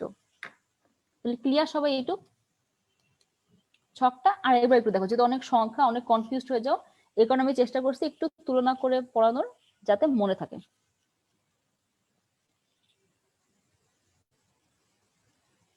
ওকে, তাহলে আমি পরের স্লাইডে যাই। আচ্ছা, দেখো অনেক কিছু আছে, এখনই তোমরা বলবো আপু জুম করো জুম করো জুম করো, কিন্তু কোনো দরকার নাই, কারণ আমি ভিতর ভিতর থেকে কিচ্ছু পড়াবো না, ঠিক আছে। এখান থেকে যেটুক লাগবে আমি মুখে বলবো, তোমার কান দিয়ে শুনবা, পড়া হয়ে যাবে। দেখো, ফ্যাগোসাইটোসিস, তাই না? আচ্ছা, আমরা জানি ফ্যাগোসাইটোসিস মানে কি, এই যে ম্যাক্রোফেজ নিউট্রোফিল ব্যাকটেরিয়াকে খাচ্ছে, এটাকে বলা হয় ফ্যাগোসাইটোসিস। এখন এখান থেকে কি পড়তে হবে, খেয়াল করে দেখো, ফ্যাগোসাইটোসিসের কতগুলা ধাপের কথা বলা আছে। এখন নিশ্চয়ই পরীক্ষা আসবে না যে ফ্যাগোসাইটোসিসের ধাপগুলো চিত্র সহ বর্ণনা করো, তাই না? তো কি আসবে খেয়াল করো। আচ্ছা, দেখো তো, ফ্যাগোসাইটোসিস বাংলায় লিখতে কয়টা বর্ণ লাগে? গুনো আমার সাথে। 1, 2, 3, 4, 5, 6, 7। দেখো, ফ্যাগোসাইটোসিসের ধাপও আছে কয়টা? 7টা। ওকে, তাহলে ফ্যাগোসাইটোসিসের কয়টা ধাপ? 7টা ধাপ। ভুলে যদি যাও গুনে গুনে দাগাই দিবা, শেষ। আচ্ছা, প্রথমে কি আছে? ম্যাক্রোসাইটের সক্রিয় হওয়া। কি হয় জানো? ধরো, এই রক্তনালীর ভিতরে তো তোমার ম্যাক্রোফেজ নিউট্রোফিল এমনি শুয়ে আছে, ঘুমায় আছে, বসে আছে, তো কোনো কাজ নাই। তো এরা প্রথমে নিষ্ক্রিয় থাকে, যখনই কোনো জীবাণু আক্রমণ করে তখন তারা সক্রিয় হয়। তো এখান থেকে আমরা একটা জিনিস জানবো, যে ধরো এই কোষে কোনো ভাইরাস ব্যাকটেরিয়া আক্রমণ করলো, কারণ কোষ বাবাজির তো সাহায্য লাগবে, আর সে তো নিশ্চয়ই চিল্লাইতে পারবে না, সে করবে কি, এখান থেকে কিছু কেমিক্যাল ক্ষরণ করবে।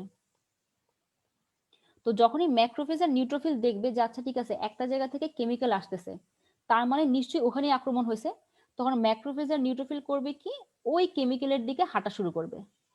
এই প্রক্রিয়াটাকে বলা হয় কেমোট্যাক্সিস। এখান থেকে জাস্ট একটা শব্দ শিখবা, কেমোট্যাক্সিস। ওকে, ট্যাক্সিস মানে হচ্ছে চলন, আর কেমো নামটা আসছে কেমিক্যাল থেকে। তো এই যে কেমিক্যাল বা রাসায়নিক পদার্থের দিকে ম্যাক্রোফেজ আর নিউট্রোফিলের যে চলন, এটাকে বলা হয় কেমোট্যাক্সিস। তাহলে রাসায়নিক ক্ষরণে উদ্দীপ্ত হয়ে ম্যাক্রোফেজ আর নিউট্রোফিলের যে চলন, সেটাকে বলা হয় কেমোট্যাক্সিস। ওকে, ক্লিয়ার?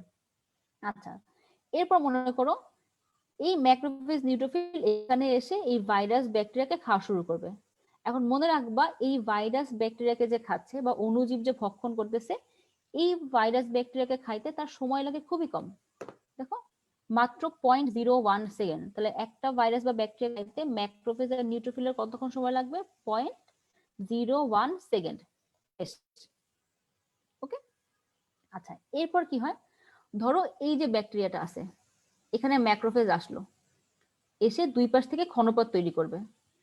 এরপর এই দুইটা ক্ষণপথ একটা আরেকটার সাথে মিলে যাবে। মিললে দেখো একটা থলি তৈরি হয়ে গেল না?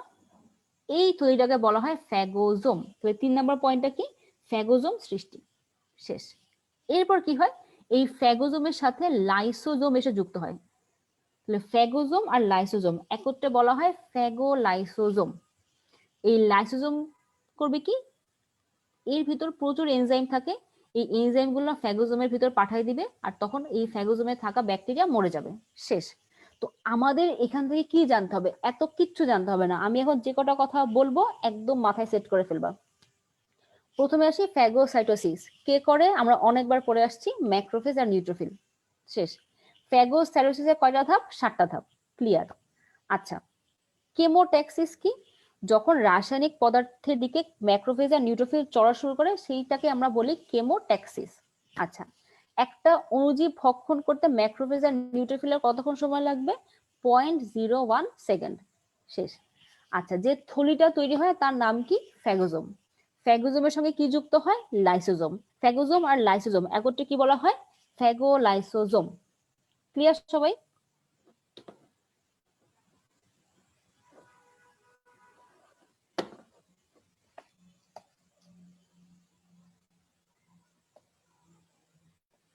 ওকে,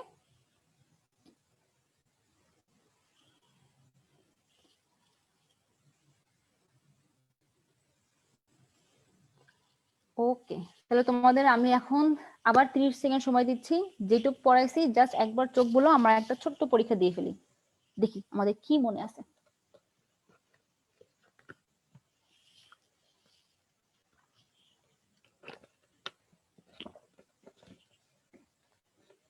ভেরি গুড।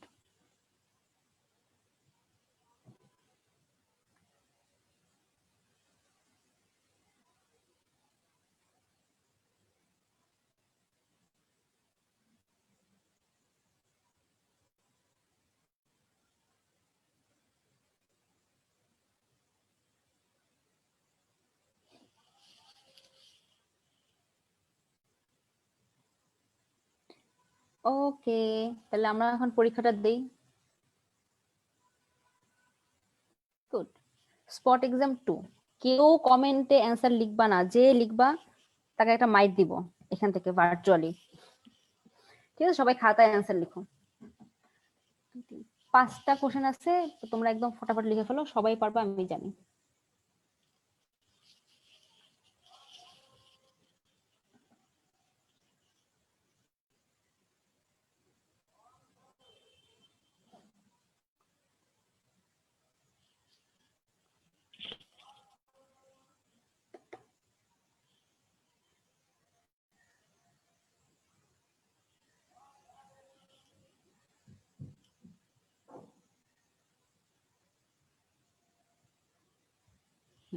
ওকে,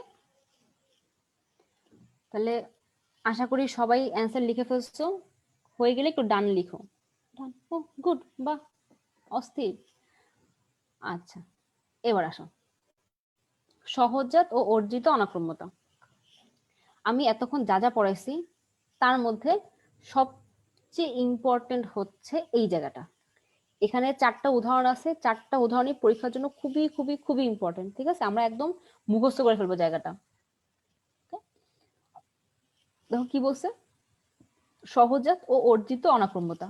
আমরা আগেই পড়ে আসছি, সহজাত মানে প্রথম আর দ্বিতীয়, আর অর্জিত মানে হচ্ছে তৃতীয়। তো আমরা সুবিধার জন্য তৃতীয় প্রতিরক্ষা স্তরে অ্যান্টিবডিকে ধরে নিব। আচ্ছা, এখন খেয়াল করে দেখো, এই অর্জিত প্রতিরক্ষা হইতে পারে হচ্ছে 2 প্রকার, একটা হচ্ছে সক্রিয় আর একটা হচ্ছে অক্রিয়। সক্রিয় মানে কি, যদি অ্যান্টিবডি তোমার নিজের শরীরে তৈরি হয় তাকে আমরা বলবো সক্রিয়।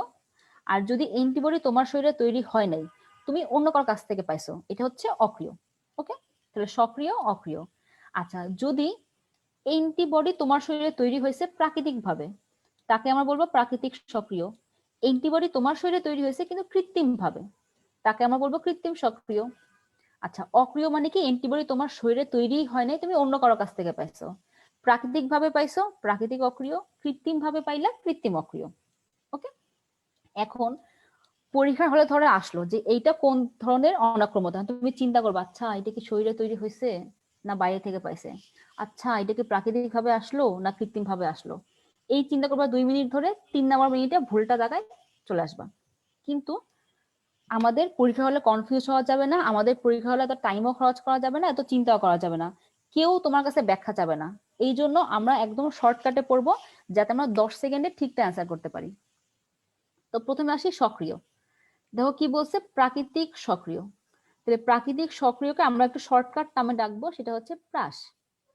প্রাকৃতিক সক্রিয়, এই শর্টকাট নাম কি, প্রাস। প্রাস মানেই মনে রাখবা হাঁস। যদি পরীক্ষায় আসে হাসপাতাল বা ক্লিনিকের সংক্রমণ কোন ধরনের প্রতিরক্ষা, অ্যান্সার কি হবে, প্রাস, প্রাকৃতিক সক্রিয়। শেষ। তাহলে হাসপাতাল বা ক্লিনিকের সংক্রমণ কোন ধরনের প্রতিরক্ষা, প্রাস, প্রাকৃতিক সক্রিয়। ওকে, তাহলে প্রাকৃতিক সক্রিয় শর্টকাট নাম কি, প্রাস। আচ্ছা, এবার আসো কৃত্রিম সক্রিয়। তাহলে কৃত্রিম সক্রিয় এর শর্টকাট নাম কি হবে, ক্রিস। যেসব শয়তান দিমাগ ক্রাশ ভাবছিলাম, তাহলে আসো কৃত্রিম সক্রিয় এর শর্টকাট নাম কি হবে, ক্রিস। মনে আছে ক্রিস 3 মুভিটা কেউ দেখছো? ওইখানে ঋত্বিকের কাজ কি ছিল, ঋত্বিকের কাজ ছিল ভ্যাকসিন বানানো। তাহলে ক্রিস মানেই মনে রাখবা ভ্যাকসিন। যদি পরীক্ষায় আসে ডিপিটি ভ্যাকসিনের মাধ্যমে প্রতিরক্ষা কোন ধরনের প্রতিরক্ষা, অ্যান্সার কি হবে, ক্রিস, কৃত্রিম সক্রিয়। ওকে, তাহলে খেয়াল করে দেখো, সক্রিয় আমরা পারবো একদম। দুইটা উদাহরণ মাথায় সেট করে ফেলো। সক্রিয় মধ্যে কি আছে, প্রাস, প্রাকৃতিক সক্রিয়। যদি পরীক্ষায় আসে হাসপাতাল বা ক্লিনিকের সংক্রমণ, কি হবে, প্রাস, প্রাকৃতিক সক্রিয়। যদি আসে ভ্যাকসিন, অ্যান্সার কি হবে, ক্রিস, কৃত্রিম সক্রিয়। ওকে, শেষ। এবার আসি অক্রিয়। আর আমরা জানি অক্রিয় মানে কি, অ্যান্টিবডি আমার শরীরে তৈরি হয় নাই, আমি অন্য কারো কাছ থেকে অ্যান্টিবডি পাইছি। এখন এই অন্য কেউ হইতে পারে 2 জন, এক হয় তোমার মা, কিংবা মা বাদে অন্য যে কোনো ব্যক্তি। হ্যাঁ, তুমি আমাকে বলো, তোমার নিষ্পাপ মন কি বলে, কে প্রাকৃতিক হবে, মা নাকি অন্য ব্যক্তি? অবশ্যই মা।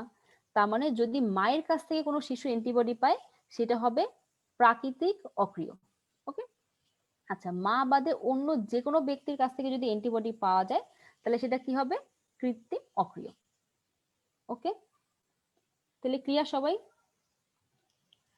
তাহলে আরেকবার খেয়াল করো, আমি আরেকবার বলতেছি, একদম মাথায় সেট করে ফেলো। তাহলে সক্রিয় হচ্ছে দুইটা, প্রাকৃতিক কৃত্রিম, অক্রিয় দুইটা, প্রাকৃতিক কৃত্রিম। সক্রিয় আমরা কি দিয়ে মনে রাখছি? প্রাস। হাসপাতাল বা ক্লিনিক আসলেই প্রাস, আর ভ্যাকসিন আসলেই কৃষ, শেষ। এখন মায়ের কাছ থেকে যদি অ্যান্টিবডি পাই সেটা কি হবে? প্রাকৃতিক অক্রিয়। আর মা বাদে অন্য ব্যক্তির কাছ থেকে যদি পাই সেটা কি হবে? কৃত্রিম অক্রিয়। ওকে,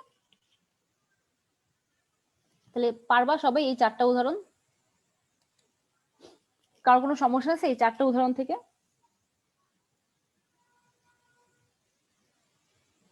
ওকে, তাহলে আমি পরের স্লাইডে যাই। আচ্ছা, একজনরা ভালো কোশ্চেন করছো, গুড। আমি একটু বুঝাই দিই। হ্যাঁ, খেয়াল করে দেখো, একজন বলছে মায়ের কাছ থেকে সিরাম নিলে সেটা কি হবে।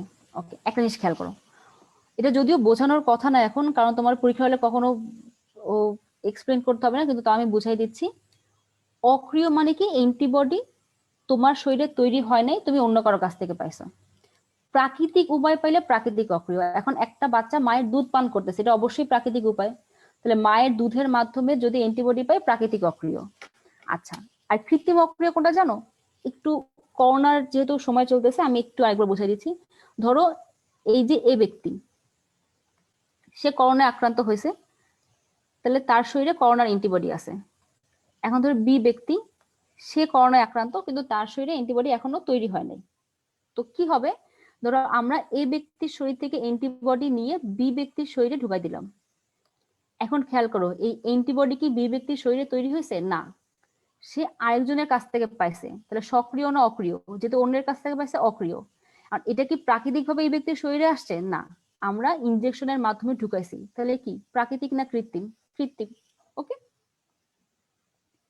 তাহলে এত ইনফরমেশন মাথায় নিয়ে মাথায় প্যাচ লাগানোর দরকার নেই, আমি যেভাবে বলছি এভাবে মনে রাখবা। ওকে,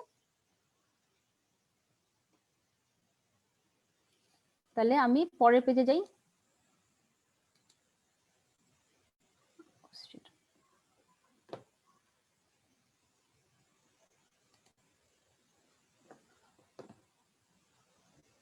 ওকে,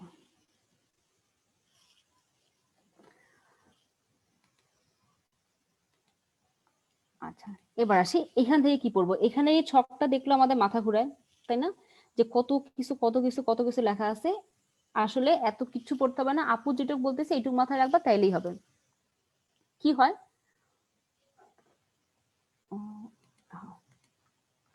ধরো প্রথমে কোনো এন্টিজেন, ঠিক আছে, এই এন্টিজেন তোমার শরীরে ঢুকছে। আচ্ছা, সঙ্গে সঙ্গে কে চলে আসবে? ম্যাক্রোফেজ। ম্যাক্রোফেজ করবে কি? এসে এই এন্টিজেনটাকে খেয়ে ফেলবে।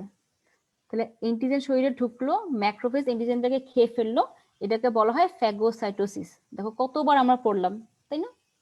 আচ্ছা, এখন কি হবে? এই ম্যাক্রোফেজ দেখলো, ঠিক আছে আমি তো একটা ব্যাকটেরিয়াকে খাইছি, কিন্তু এরকম হাজার হাজার ব্যাকটেরিয়া এরকম ঘুরে বেড়াচ্ছে, তাহলে আমি একা তো পারবো না, তখন তার কি লাগবে? সাহায্য লাগবে। আচ্ছা, তাহলে সে সাহায্যের জন্য কার কাছে যাবে? যার নামে সাহায্য আছে, সে কে? হেল্পার টিকোস। তাহলে ম্যাক্রোফেজ করবে কি? এই এন্টিজেনটা সহ হেল্পার টিকোসের কাছে আসবে। এসে হেল্পার টিকোসকে বলবে যে ভাই, বড় ভাই, আপনি আমার গুরু, আপনি আমার সব, আমাকে হেল্প করেন। দেখেন এই যে একটা এন্টিজেন, এর মতো অনেক শত্রু আমার শরীরে ঢুকছে, একে আপনার মারতে হবে। ওকে, এখন চিন্তা করে দেখো, তাহলে এই যে এন্টিজেনটা, এই এন্টিজেনটাকে হেল্পার টিকোসের কাছে কে নিয়ে আসছে? ম্যাক্রোফেজ।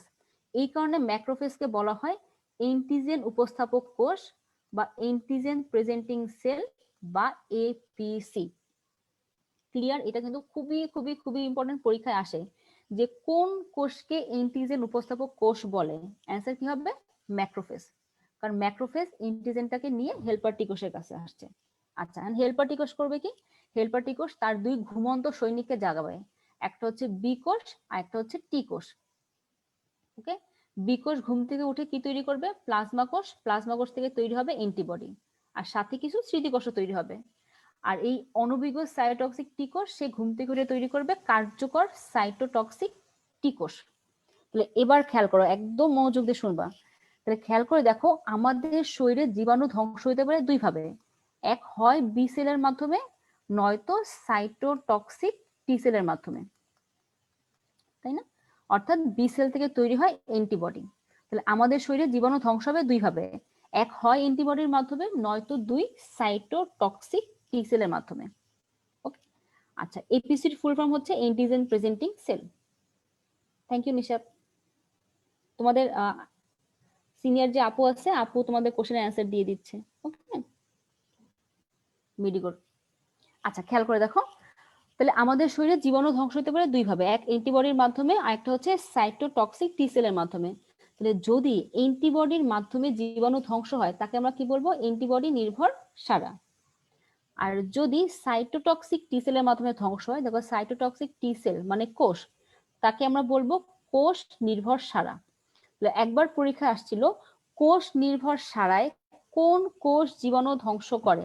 অ্যান্সার কি হবে? সাইটোটক্সিক টি কোষ। দেখো এটা কিন্তু সবচেয়ে কঠিন কোশ্চেন ছিল ওই বছরের, তোমরা কিন্তু পারবা। তাহলে খেয়াল করে দেখো আমরা এখান থেকে কি পড়লাম, যে ম্যাক্রোফেজকে বলা হয় অ্যান্টিজেন প্রেজেন্টিং সেল বা এপিসি। আচ্ছা, জীবাণু ধ্বংস হতে পারে দুইটার মাধ্যমে, এক হয় অ্যান্টিবডির মাধ্যমে, নয়তো সাইটোটক্সিক টি কোষের মাধ্যমে। অ্যান্টিবডির মাধ্যমে ধ্বংস হলে তাকে আমরা বলবো অ্যান্টিবডি নির্ভর সারা, আর সাইটোটক্সিক টি কোষের মাধ্যমে ধ্বংস হলে তাকে আমরা বলবো কোষ নির্ভর সারা। এখন তোমার মনে প্রশ্ন আসতেছে না যে আপু কখন অ্যান্টিবডির মাধ্যমে ধ্বংস হবে আর কখন টি কোষের মাধ্যমে ধ্বংস হবে? খেয়াল করে দেখো, যখন জীবাণু কোষের বাইরে আছে, কোষের ভিতরে প্রবেশ করে নাই, তখন ধ্বংস হবে অ্যান্টিবডির মাধ্যমে। দেখো অ্যান্টিবডিতে ব আছে আর কোষ বহিস্থ, তাহলে বাইরের যে কোনো জীবাণু, যে জীবাণু এখনো কোষে ঢুকতে পারে নাই, সেই জীবাণুকে ধ্বংস করবে অ্যান্টিবডি। আর মনে করো এই জীবাণু কোষের ভিতরে ঢুকে পড়ছে, তখন তাকে ধ্বংস করবে সাইটোটক্সিক টি কোষ। তাহলে অন্তঃকোষীয় জীবাণু বা কোষের ভিতরে যে জীবাণু আছে তাকে ধ্বংস করবে কে? সাইটোটক্সিক টি কোষ। এবার আমাকে বলো এইটুক থেকে কারো কোনো সমস্যা আছে কি না? না থাকলে আমি আগাই।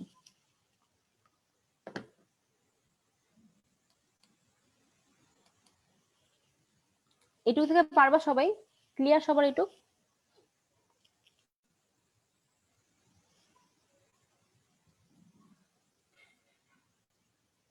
ওকে, আচ্ছা, থ্যাংক ইউ। এবার দেখো একটা পার্থক্য আছে, সহজাত প্রতিরক্ষা, অর্জিত প্রতিরক্ষা। এটা আমি তোমাদের পড়াবো না, কারণ এটা তোমরা কমন সেন্স অ্যাপ্লাই করে অ্যান্সার করতে পারবা। সহজাত মানে কি? প্রথম আর দ্বিতীয় স্তর, অর্জিত মানে কি? তৃতীয় স্তর, তাই না? তাহলে খেয়াল করে দেখো, প্রথম স্তরের মধ্যে আছে ত্বক, আমরা ত্বককে মাথায় রেখে পড়ি। তাহলে সহজাত প্রতিরক্ষার স্থায়িত্ব আজীবন, ত্বক আজীবন থাকে, ত্বক সবসময় উপস্থিত থাকে। আচ্ছা, সহজাত প্রতিরক্ষার জন্য পূর্বে আক্রান্তের প্রয়োজন হয় না। এমন না যে মশা কামড়াইলো তারপরে ত্বক তৈরি হবে, তা কিন্তু না। ত্বক, রক্ত এরা সবসময় আমাদের শরীরে আছে, তাই না? তাহলে সহজাত প্রতিরক্ষার জন্য কখনোই পূর্বে আক্রান্তের প্রয়োজন হয় না। এর নামই সহজাত, মানে এটা জন্ম থেকেই তোমার আছে। ওকে, আচ্ছা, এবার খেয়াল করো, সাধারণ কারণ তাৎক্ষণিক, স্মৃতিকোষ তৈরি হয় না, অ্যালার্জিক প্রতিক্রিয়া হবে না। উপাদান কি আমরা জানি। অর্জিত প্রতিরক্ষা আমরা জানি বি কোষ আর টি কোষ। বি কোষ থেকে অ্যান্টিবডি, আর টি কোষের মধ্যে কোন কোষটা? সাইটোটক্সিক টি কোষ। ওকে, তো যেটুকু আমি পড়াইলাম 30 সেকেন্ড সময় একবার একটু চোখ বুলাও, আমরা একটা স্পট এক্সাম দিয়ে ফেলি, যেহেতু অনেক কিছু পড়ে ফেলছি। তাহলে অর্জিত অনাক্রমতার ওই 4টা উদাহরণ পড়ো। তারপরে হচ্ছে যে ছকটা দেখাইলাম, যে অ্যান্টিজেন প্রেজেন্টিং সেল কে, তারপরে হচ্ছে আর এই সহজাত প্রতিরক্ষা, অর্জিত প্রতিরক্ষা, এই পার্থক্যটা একবার দেখো, তাহলে আমরা একটা স্পট এক্সাম দিয়ে ফেলবো।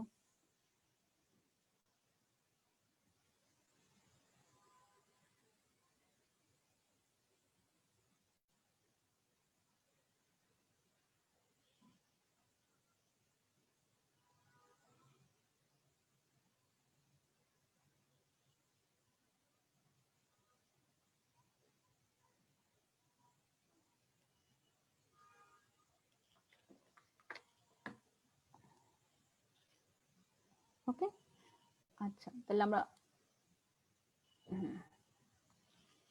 3টা কোশ্চেন, 3 5 15 সেকেন্ড টাইম লাগবে তোমাদের অ্যান্সার করতে, আমি জানি। অ্যান্সার করে ফেলো।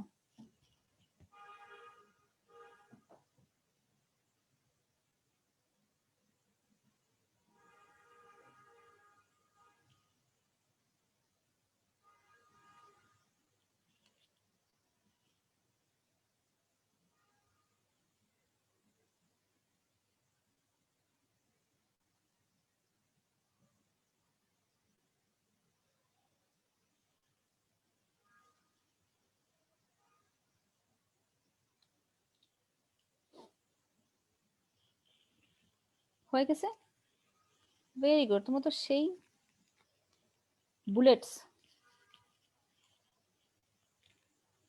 Very good.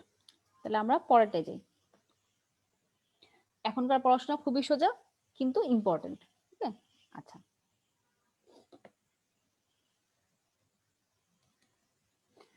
তাহলে খেয়াল করে দেখো, আমরা এখন একটু অ্যান্টিবডি নিয়ে পড়াশোনা করব। এই যে অ্যান্টিবডি আমাদেরকে ভাইরাস ব্যাকটেরিয়ার হাত থেকে রক্ষা করে, তাহলে অ্যান্টিবডির তো একটা ইম্পর্টেন্স আছে, তাহলে এখানে আমরা একটু পড়াশোনা করি। তাহলে দেখো, অ্যান্টিবডি হচ্ছে এক প্রকার প্রোটিন। আগে মাথায় রাখবো অ্যান্টিবডি কি, অ্যান্টিবডি হচ্ছে এক প্রকার প্রোটিন। ওকে, আচ্ছা, এবার খেয়াল করো লিম্ফোসাইট। ওকে, খেয়াল করে দেখো লিম্ফোসাইট দুই ধরনের, একটা হচ্ছে টি লিম্ফোসাইট আর একটা হচ্ছে বি লিম্ফোসাইট। ওকে, এই বি লিম্ফোসাইট থেকে তৈরি হয় প্লাজমা কোষ, আর এই প্লাজমা কোষ থেকেই তৈরি হয় অ্যান্টিবডি। তাহলে মাথায় রাখবা লিম্ফোসাইট দুই প্রকার, T lymphocyte, B lymphocyte. B lymphocyte থেকে আসবে প্লাজমা কোষ, প্লাজমা কোষ থেকে আসবে অ্যান্টিবডি। একটু খেয়াল করে দেখো, অ্যান্টিবডি আসে কোন কোষ থেকে? প্লাজমা কোষ থেকে। প্লাজমা কোষ আসে কোন কোষ থেকে? বি লিম্ফোসাইট থেকে। বি লিম্ফোসাইট আসে কোথা থেকে? লিম্ফোসাইট থেকে। আর লিম্ফোসাইট হচ্ছে এক প্রকার শ্বেত রক্ত কণিকা। তো একবার পরীক্ষায় আসছিল কোন শ্বেত রক্ত কণিকা অ্যান্টিবডি তৈরি করে? Monocyte, neutrophil, lymphocyte, basophil. Answer কি হবে? ভেরি গুড, অ্যান্সার হবে লিম্ফোসাইট। তাহলে আমরা মাথায় রাখবো লিম্ফোসাইট, বি লিম্ফোসাইট, প্লাজমা কোষ, অ্যান্টিবডি, একদম সেট করে ফেলো গানের মতো। লিম্ফোসাইট, বি লিম্ফোসাইট, প্লাজমা কোষ, অ্যান্টিবডি। ওকে,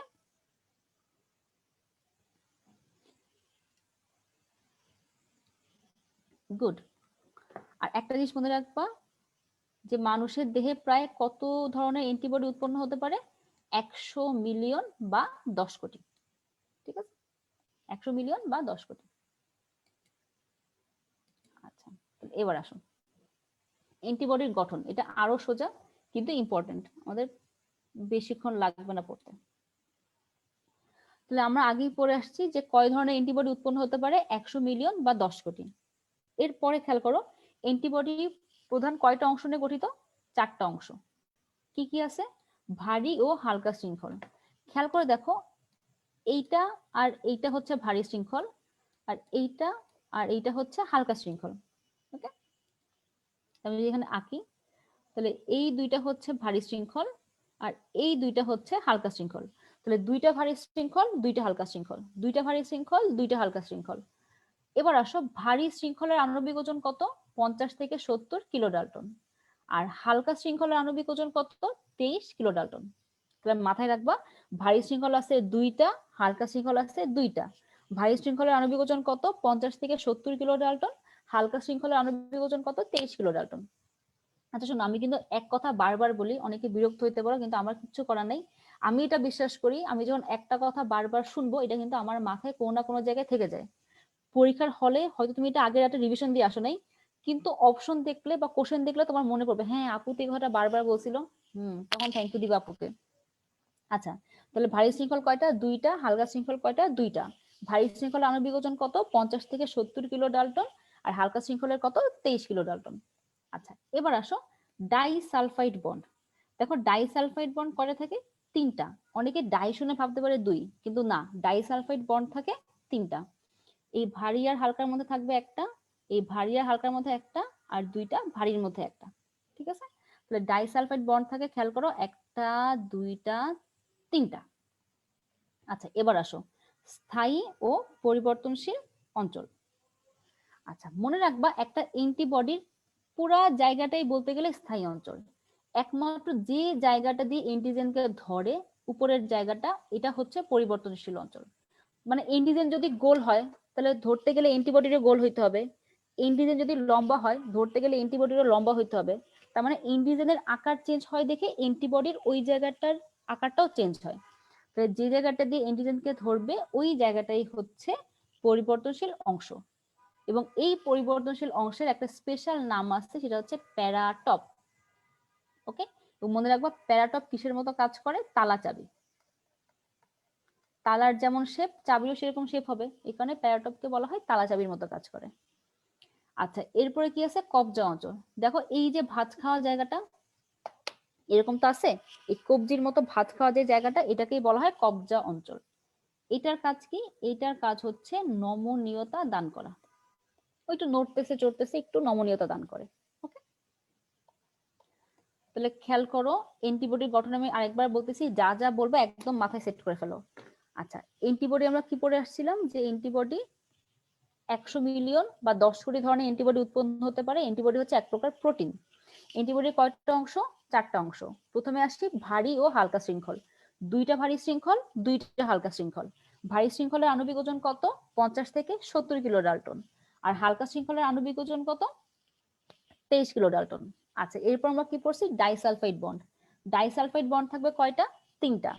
এরপর আমরা কি পড়ছি? স্থায়ী ও পরিবর্তনশীল অঞ্চল।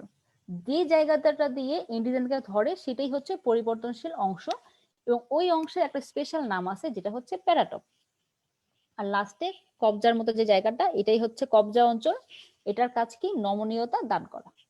ওকে, তাহলে অ্যান্টিবডির গঠন থেকে কোনো কোশ্চেন আসলে পারবে না সবাই? ইনশাল্লাহ ভুল হবে না, ঠিক আছে? কারণ মাশাআল্লাহ তোমাদের ব্রেন অনেক ভালো, আশা করি সবাই পারবা। তাহলে আমি পরের স্লাইডে যাই। ওকে, অ্যান্টিবডির প্রকারভেদ। আচ্ছা, এই জায়গাটা আমি এতক্ষণ পর্যন্ত যা যা পড়াইছি তার মধ্যে এই জায়গাটা দেখবে গ্রেড 1 এর খুবই খুবই খুবই ইম্পর্টেন্ট। এখানে অনেক কিছু আছে আমাদের মনে রাখতে অনেক কষ্ট হয়, তো যেগুলা না জানলেই না, যেটা আসবেই পরীক্ষায়, সেগুলো আমি একটু পড়াই দিচ্ছি। হ্যাঁ, আচ্ছা, প্রথমে আসি অ্যান্টিবডির প্রকারভেদ। তো অ্যান্টিবডি মনে রাখবা 5 প্রকার। কয় প্রকার? 5 প্রকার। তাহলে কি কি 5 প্রকার আমরা মনে রাখবো? গ্যামেট দিয়ে, GAMED। অ্যান্টিবডি কয় প্রকার? 5 প্রকার। Gamete, GAMED। আচ্ছা, তাহলে প্রথমে আসি জি।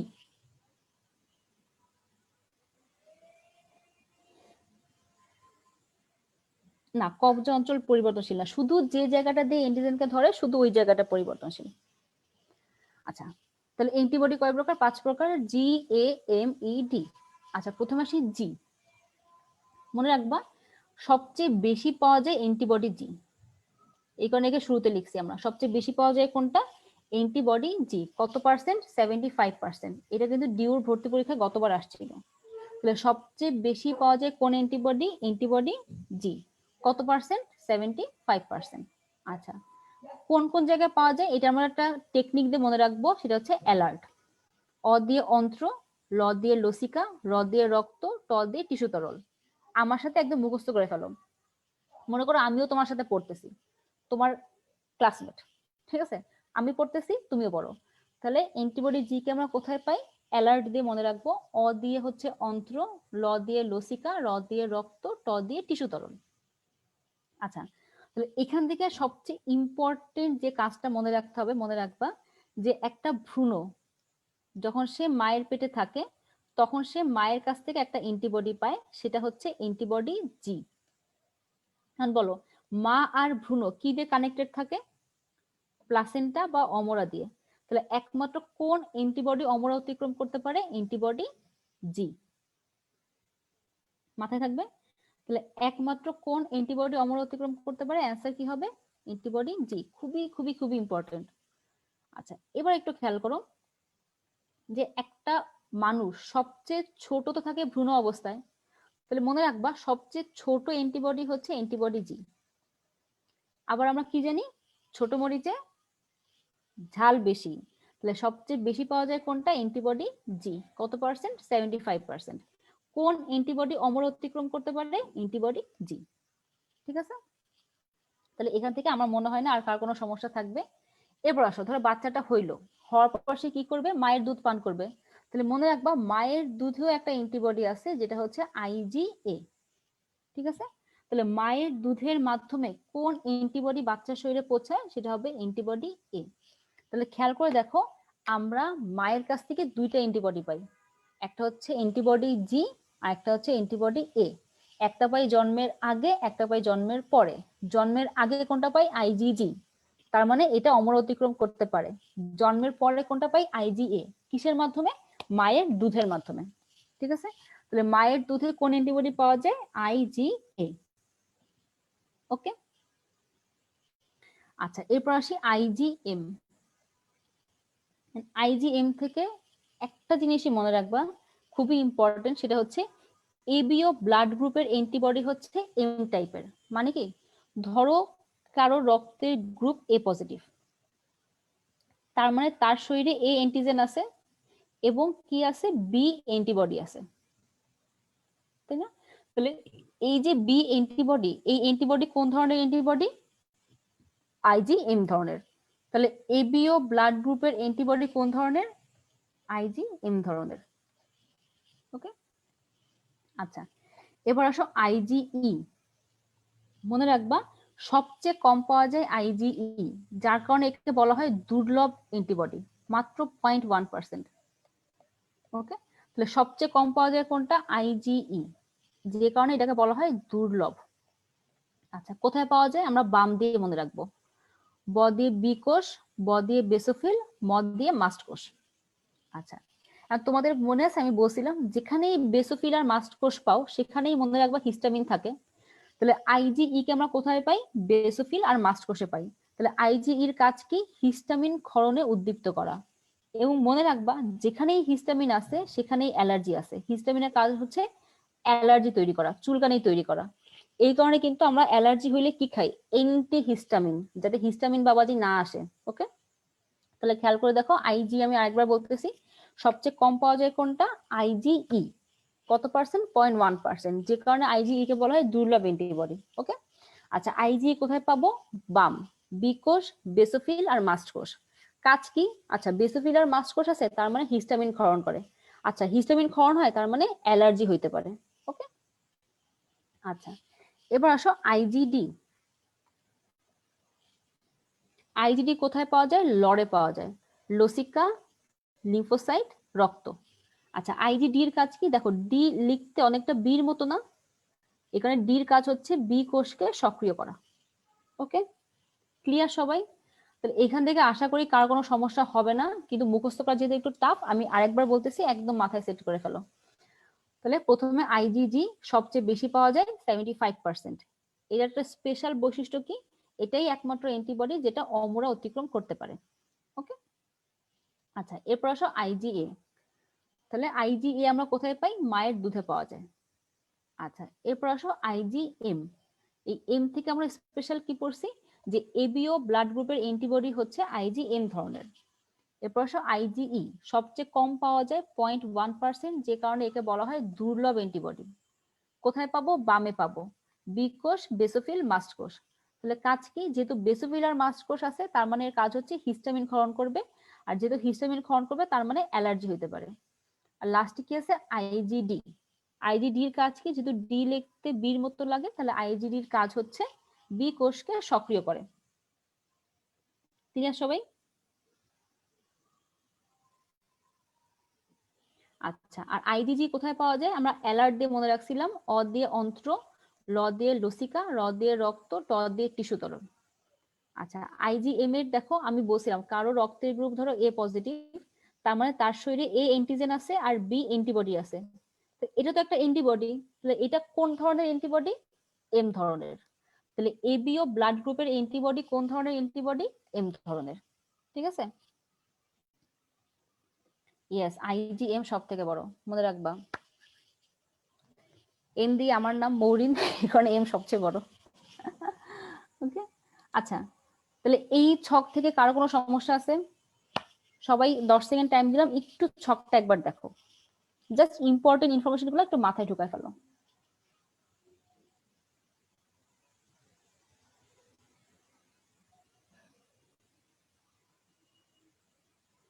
ওকে, তাহলে আমি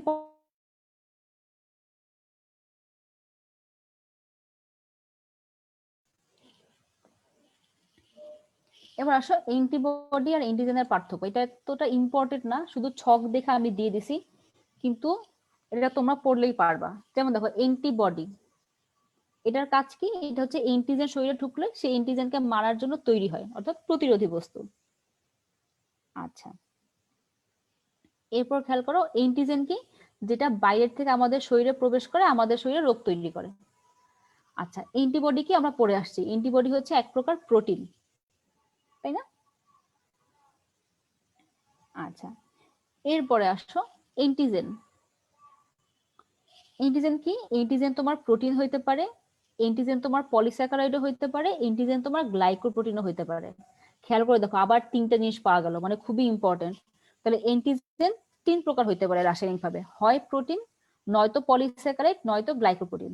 প্রোটিন, পলিস্যাকারাইড, গ্লাইকোপ্রোটিন। ওকে, আচ্ছা এবার আসো অ্যান্টিবডি কোথায় অবস্থান করে? প্লাজমায়। এই কারণে দেখো কিন্তু করোনা রোগীদের চিকিৎসায় বলা হয় যে প্লাজমা থেরাপি, অর্থাৎ প্লাজমার ভিতরে কি থাকে? অ্যান্টিবডি থাকে। আচ্ছা, অ্যান্টিজেন কোথায় থাকে? লোহিত কণিকার উপরে বা অণুজীবের উপরে। আসলে মনে রাখবা, আমরা তো বাইরের থেকে জীবাণু ঢুকলেই তাকে অ্যান্টিজেন বলি, তাই না? কিন্তু আসলে ধরো যে জীবাণুটা ঢুকছে তার যে অংশ, ধরো এই অংশটুকু রোগ তৈরি করতে পারে, তাহলে এই অংশটুকুকে বলা হয় তোমার হচ্ছে অ্যান্টিজেন। তাহলে ওই অণুজীবের উপরে থাকে কে? অ্যান্টিজেন। শেষ। আচ্ছা, তারপর কি? অ্যান্টিবডির কোনো সক্রিয় উপস্থিতি নাই, অ্যান্টিজেন থাকলেই কেবল অ্যান্টিবডি তৈরি হয়। আর অ্যান্টিজেনের সক্রিয় অবস্থান আছে। অ্যান্টিবডি আমাদেরকে রক্ষা করে, এখানে রক্ষণাত্মক, আর অ্যান্টিজেন আমাদেরকে ধ্বংস করে, এখানে হচ্ছে ধ্বংসাত্মক। ওকে,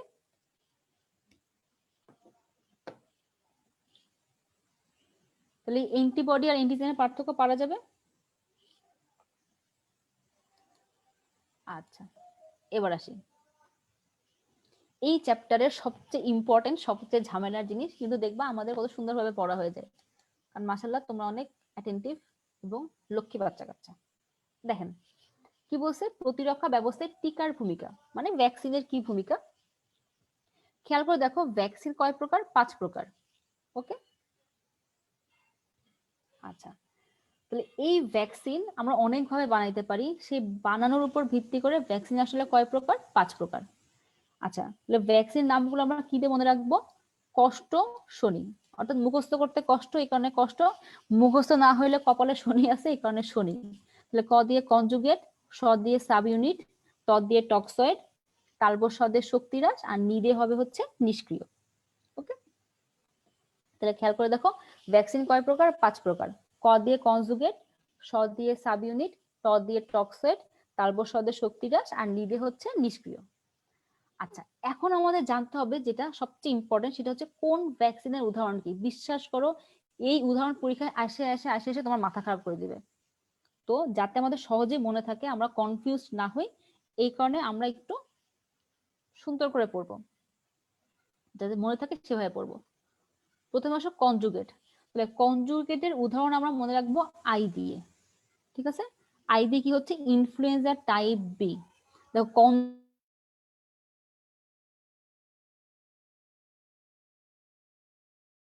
টাইপ বি ভ্যাকসিন যদি পরীক্ষায় আসে, ইনফ্লুয়েঞ্জা টাইপ বি ভ্যাকসিন কোন জাতীয় ভ্যাকসিন? অ্যান্সার কি হবে? কনজুগেট। আচ্ছা, এবার আসো সাব ইউনিট। তাহলে সাব ইউনিটের উদাহরণ আমরা মনে রাখবো এইচ দিয়ে। দেখো, হেপাটাইটিস বি, আর একটা হচ্ছে হিউম্যান প্যাপিলোমা ভাইরাস। ওকে, তাহলে সাব ইউনিটের উদাহরণ মনে রাখবো এইচ দিয়ে, হেপাটাইটিস বি, আর একটা হচ্ছে হিউম্যান প্যাপিলোমা ভাইরাস। কারণ বলতে পারো আপু হেপাটাইটিস এও তো আছে, তাহলে এ না বি কিভাবে মনে রাখবো? খেয়াল করে দেখো, সাব ইউনিট লিখতে বি লাগে, তাহলে হেপাটাইটিস বি। ওকে, কথা শোনা যাচ্ছে?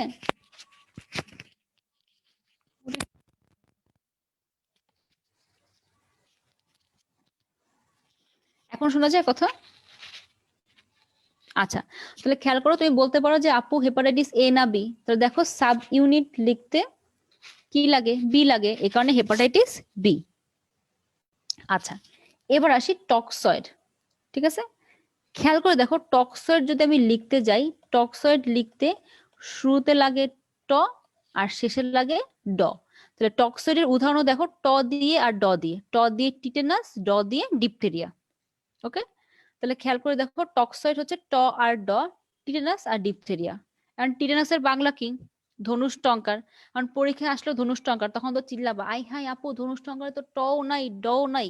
খেয়াল করে দেখো, ধনুষ টঙ্কার এর ভিতরে একটা কি আছে? ট আছে। ওকে, আচ্ছা এরপরে আসো শক্তি হ্রাস। দেখো শক্তি হ্রাস আমরা কি দিয়ে মনে রাখবো? মামিটা পানি খায়। কি দিয়ে মনে রাখবো? মামিটা পানি খায়। ম দিয়ে মামস, মি দিয়ে মিজলস, টা দিয়ে টাইফয়েড, আর পানি দিয়ে পানি বসন্ত। ঠিক আছে, দেখো আকার রস্যিকার সহ মিলে। এরপর যদি কেউ ভুল করছে তাকে আমি একটা পিটান দিয়ে আসবো। তাহলে শক্তি হ্রাসের উদাহরণ কি? মামিটা পানি খায়, মা দিয়ে মামস, মি দিয়ে মিজলস, টা দিয়ে টাইফয়েড, পানি দিয়ে পানি বসন্ত। ওকে, তাহলে বাকি থাকলো কে? নিষ্ক্রিয়। তাহলে যে উদাহরণ তোমার চেনা নাই, যে উদাহরণ তুমি পড়ো নাই, সেটাই হবে নিষ্ক্রিয়র উদাহরণ। ওকে, ধরো তোমার পরীক্ষায় আসলো নিচের কোনটি নিষ্ক্রিয় ভ্যাকসিনের উদাহরণ। তোমার তো কোশ্চেন দেখে মাথা খারাপ, আচ্ছা আমি তো নিষ্ক্রিয় পড়ি নাই, কিন্তু ধরো অপশনে আছে mum's, measles, typhoid, cholera. Answer কি হবে? কলেরা। তাহলে এইভাবে পারবা।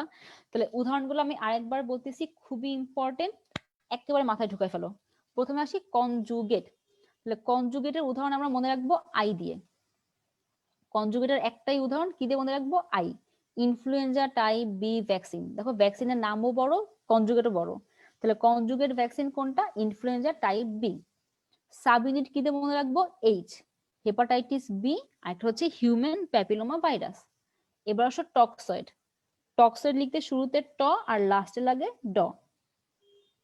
ওকে, তো টক্সয়েডের উদাহরণ মনে রাখবো ট দিয়ে আর ড দিয়ে। ট দিয়ে টিটেনাস, ড দিয়ে ডিপথেরিয়া। এবার আসো শক্তি হ্রাস। শক্তি হ্রাস কি দিয়ে মনে রাখবো? মামিটা পানি খায়, মা দিয়ে মামস, মি দিয়ে মিজলস, টা দিয়ে টাইফয়েড, পানি দিয়ে পানি বসন্ত। আর বাকি যা থাকবে সবই হচ্ছে নিষ্ক্রিয়। ঠিক আছে, তাহলে এই জায়গাটা আপনাদের আমি 10 সেকেন্ড টাইম দিচ্ছি, একটু উদাহরণগুলো একবার পড়েন।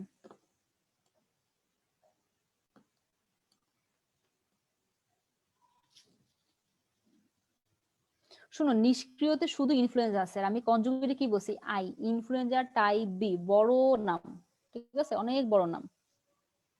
ওকে,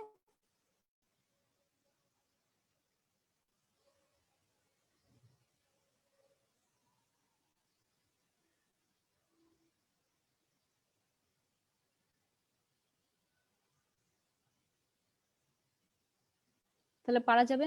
ধরো তোমার পরীক্ষায় আসলো নিচের কোনটি টক্সয়েড ভ্যাকসিনের উদাহরণ। নিচের কোনটি টক্সয়েড ভ্যাকসিনের উদাহরণ? Influenza, cholera, mum's, টিটানাস। অ্যান্সার কি হবে?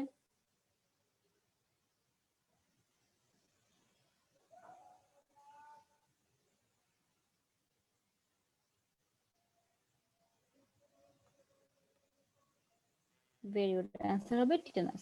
দেখছো, একদম সোজা। তাহলে এই জায়গাটা পারবা। ভ্যাকসিনের উদাহরণকে সোজা করে পড়ানো যায় কিনা আমার জানা নাই, কিন্তু যেভাবে বলছি পড়বা, দেখবা মনে থাকবে, কনফিউজ হবে না ইনশাল্লাহ। আচ্ছা, এবার আসি আমাদের লাস্ট স্লাইড, ভ্যাকসিনেশন। তাহলে এই যে ভ্যাকসিন, এই ভ্যাকসিন কে আবিষ্কার করছে সবার আগে? Doctor Edward Jenner. ঠিক আছে, তাহলে ভ্যাকসিন সর্বপ্রথম কে আবিষ্কার করে? Doctor Edward Jenner. কত সালে? 1796 সালে। কোন রোগের ভ্যাকসিন? গুটি বসন্তের। তাহলে সর্বপ্রথম কোন রোগের ভ্যাকসিন আবিষ্কৃত হয়? গুটি বসন্তের। কে আবিষ্কার করছে? Doctor Edward Jenner. কত সালে? 1796 সালে। ওকে, একদম মাথায় রাখবা। এবার আসো, তাহলে ভ্যাকসিন আবিষ্কার করে কে? আমি আরেকবার বলতেছি, Edward Jenner, doctor Edward Jenner. কত সালে? 1796 সালে। কিসের ভ্যাকসিন? গুটি বসন্তের। এবার 6 নম্বরে আসো, মিশ্র ভ্যাকসিন। যদি একসাথে অনেকগুলা রোগের টিকা দেওয়া হয় তাকে আমরা বলি মিশ্র ভ্যাকসিন। যেমন দেখো এম, এম, আর। এম দিয়ে মিজলস, এম দিয়ে মামস, আর দিয়ে রুবেলা। ঠিক আছে, তাহলে 3টা রোগের ভ্যাকসিন একসঙ্গে দেওয়া হইলো না? তাহলে এই ভ্যাকসিনটাকে বলা হয় মিশ্র ভ্যাকসিন। Measles, mumps, rubella. বাবা একটাই তো সাল বইয়ে দেখো, এখানে আমার এই চ্যাপ্টারে মুখস্থ করে ফেলো এখনই। 1796। কে ভ্যাকসিন আবিষ্কার করছে? Doctor Edward Jenner. কত সালে? 1796। কিসের ভ্যাকসিন? গুটি বসন্তের। ওকে, আচ্ছা, মিশ্র ভ্যাকসিন কি? যদি অনেকগুলো ভ্যাকসিন একসাথে দেওয়া হয় তাকে বলা হয় মিশ্র ভ্যাকসিন। তাহলে উদাহরণ কি দেওয়া আছে? MMR, measles, mumps, rubella. Measles, mumps, rubella. Okay, আচ্ছা, তাহলে এই চ্যাপ্টার থেকে যেটুকু আমি পড়াইলাম এখন, স্পট এক্সাম 3 থেকে 4 পর্যন্ত যেটুকু পড়াইলাম, 30 সেকেন্ড টাইম দিলাম, একটু পরও আমরা একটা স্পট এক্সাম দিব, ঠিক আছে?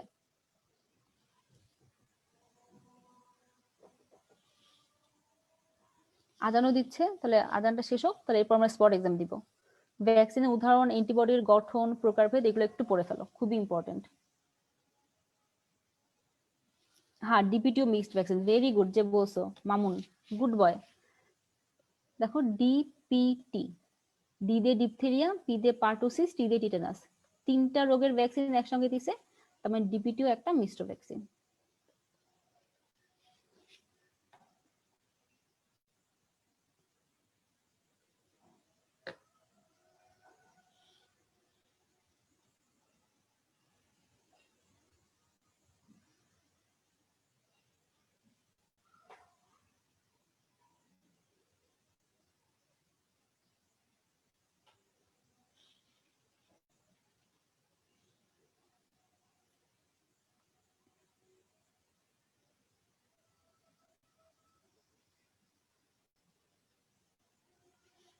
মিসেলস হচ্ছে হাম, বাচ্চাদের দেখো না হয় ছোট ছোট ছোট গোটার মতো।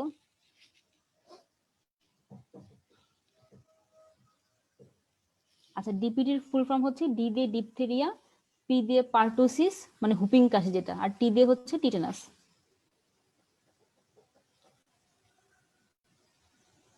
আর মামস হচ্ছে দেখবো ওই যে আমাদের এখানে প্যারোটিড গ্রন্থি আছে না, অনেক সময় এটা ফুলে যায় কারো কারো, ওই রোগটাকে বলা হয় মামস। যদি এখানে কোনো ভাইরাস আক্রমণ করে তাহলে ওই রোগটাকে বলা হয় মামস, ঠিক আছে?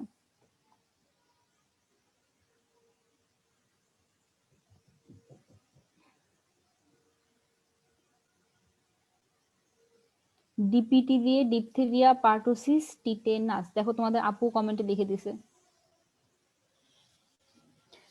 আচ্ছা, আরেকটা জিনিস বলি, সেটা হচ্ছে তোমাদের আলিম স্যারের বইয়ে ভ্যাকসিনের নিয়ে একটা কথা লেখা আছে যে জন্মের শুরুতে আমাদের একটা ভ্যাকসিন দেওয়া হয় যেটা হচ্ছে বিসিজি, ব্যাসাইল কালমিনেট গুয়ানিন। এত ইম্পর্টেন্ট না, খালি জানবা জন্মের শুরুতে কোন ভ্যাকসিনটা দেয়, বিসিজি। এটা কোন রোগের ভ্যাকসিন, যক্ষা।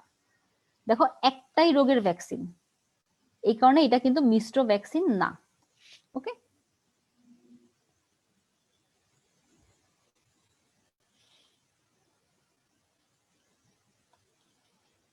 তোমাদের সবার বাম হাতে সুন্দর একটা দাগ আছে না? কেউ আবার হাতের তালু খুঁজো না, দেখবা হাতের বাম পাশে এখানে একটা দাগ আছে, এটাই হচ্ছে বিসিজি ভ্যাকসিনের দাগ। একটা বাচ্চা হওয়ার পর সবার আগে এই ভ্যাকসিনটা দেওয়া হয়। ওকে, আচ্ছা আমরা এখন পরীক্ষাটা আগে দিয়ে নিই। আসেন জনগণ,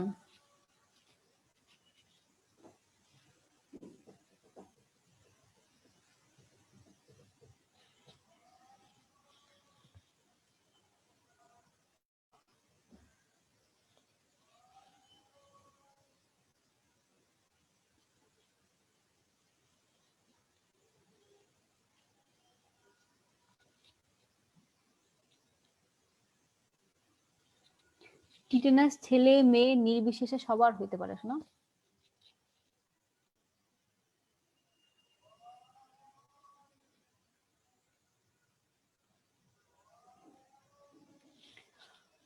এক্সামটা হয়ে গেলে একটু ডান লিখে দিও, ঠিক আছে?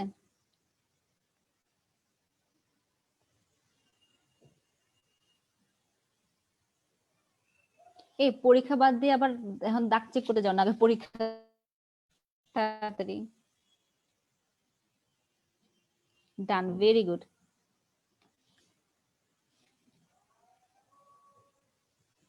তাহলে দেখছো চ্যাপ্টারটা কিন্তু অনেক সোজা, তোমাদের যেভাবে পড়াইছি এভাবে যদি পড়ো ইনশাল্লাহ কোনো সমস্যা থাকবে না। তারপরও কারো যদি কোনো সমস্যা হয় যে আপু এটা পড়তে যে সমস্যা মনে হয়েছে, ওইটা পড়তে যে সমস্যা মনে হয়েছে, কমেন্টের সেকশনে লিখো, আমি ইনশাল্লাহ চেষ্টা করব সলভ করে দেওয়ার, ঠিক আছে? তাহলে আজকে যেটুকু পড়াইছি সবার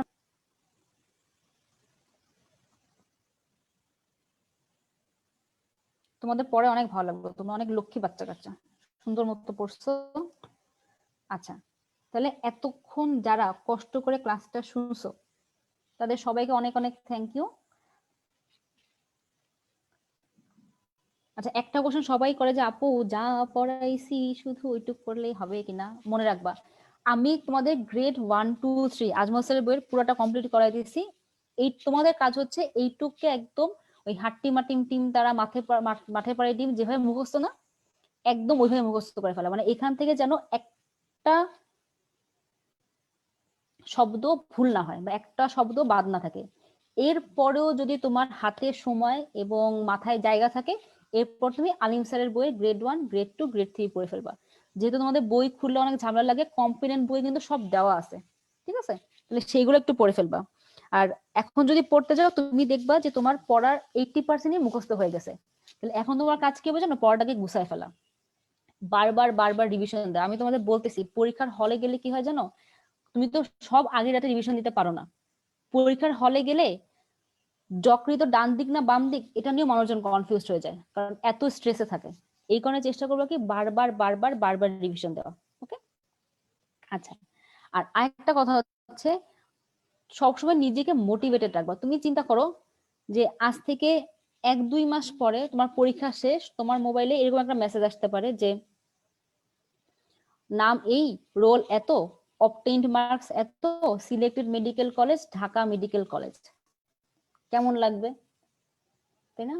কিংবা দেখো নাম এই, রোল এই, নাম্বার এত, সিলেক্টেড মেডিকেল কলেজ কোনোটাই না।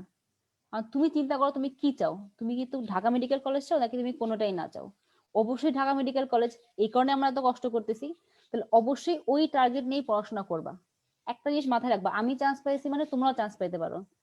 যে যত বেশি হার্ড ওয়ার্কিং তার চান্স পাওয়ার সম্ভাবনা তত বেশি। মেরিট টেরিট দিয়ে এখানে কিছু যায় আসে না। অবশ্যই কিছু না কিছু যায় আসে, কিন্তু সবচেয়ে বেশি ইম্পর্টেন্ট হার্ড ওয়ার্ক করা। যত বেশি পরিশ্রম করবা, হয় না যেমন কর্ম তেমন ফল, যত বেশি পরিশ্রম করবা তত ভালো রেজাল্ট আসবে, ঠিক আছে? আচ্ছা, আর কারো যদি কোনো সমস্যা হয়, কোনো কিছু বোঝার জন্য লাগে বা কিছু সমস্যা আমাকে বলবা, আপু সবসময় তোমাদের হেল্প করার ট্রাই করবো, ঠিক আছে? তোমার জন্য অনেক অনেক অনেক দোয়া থাকবে, আমার জন্য দোয়া করো। আল্লাহ হাফেজ।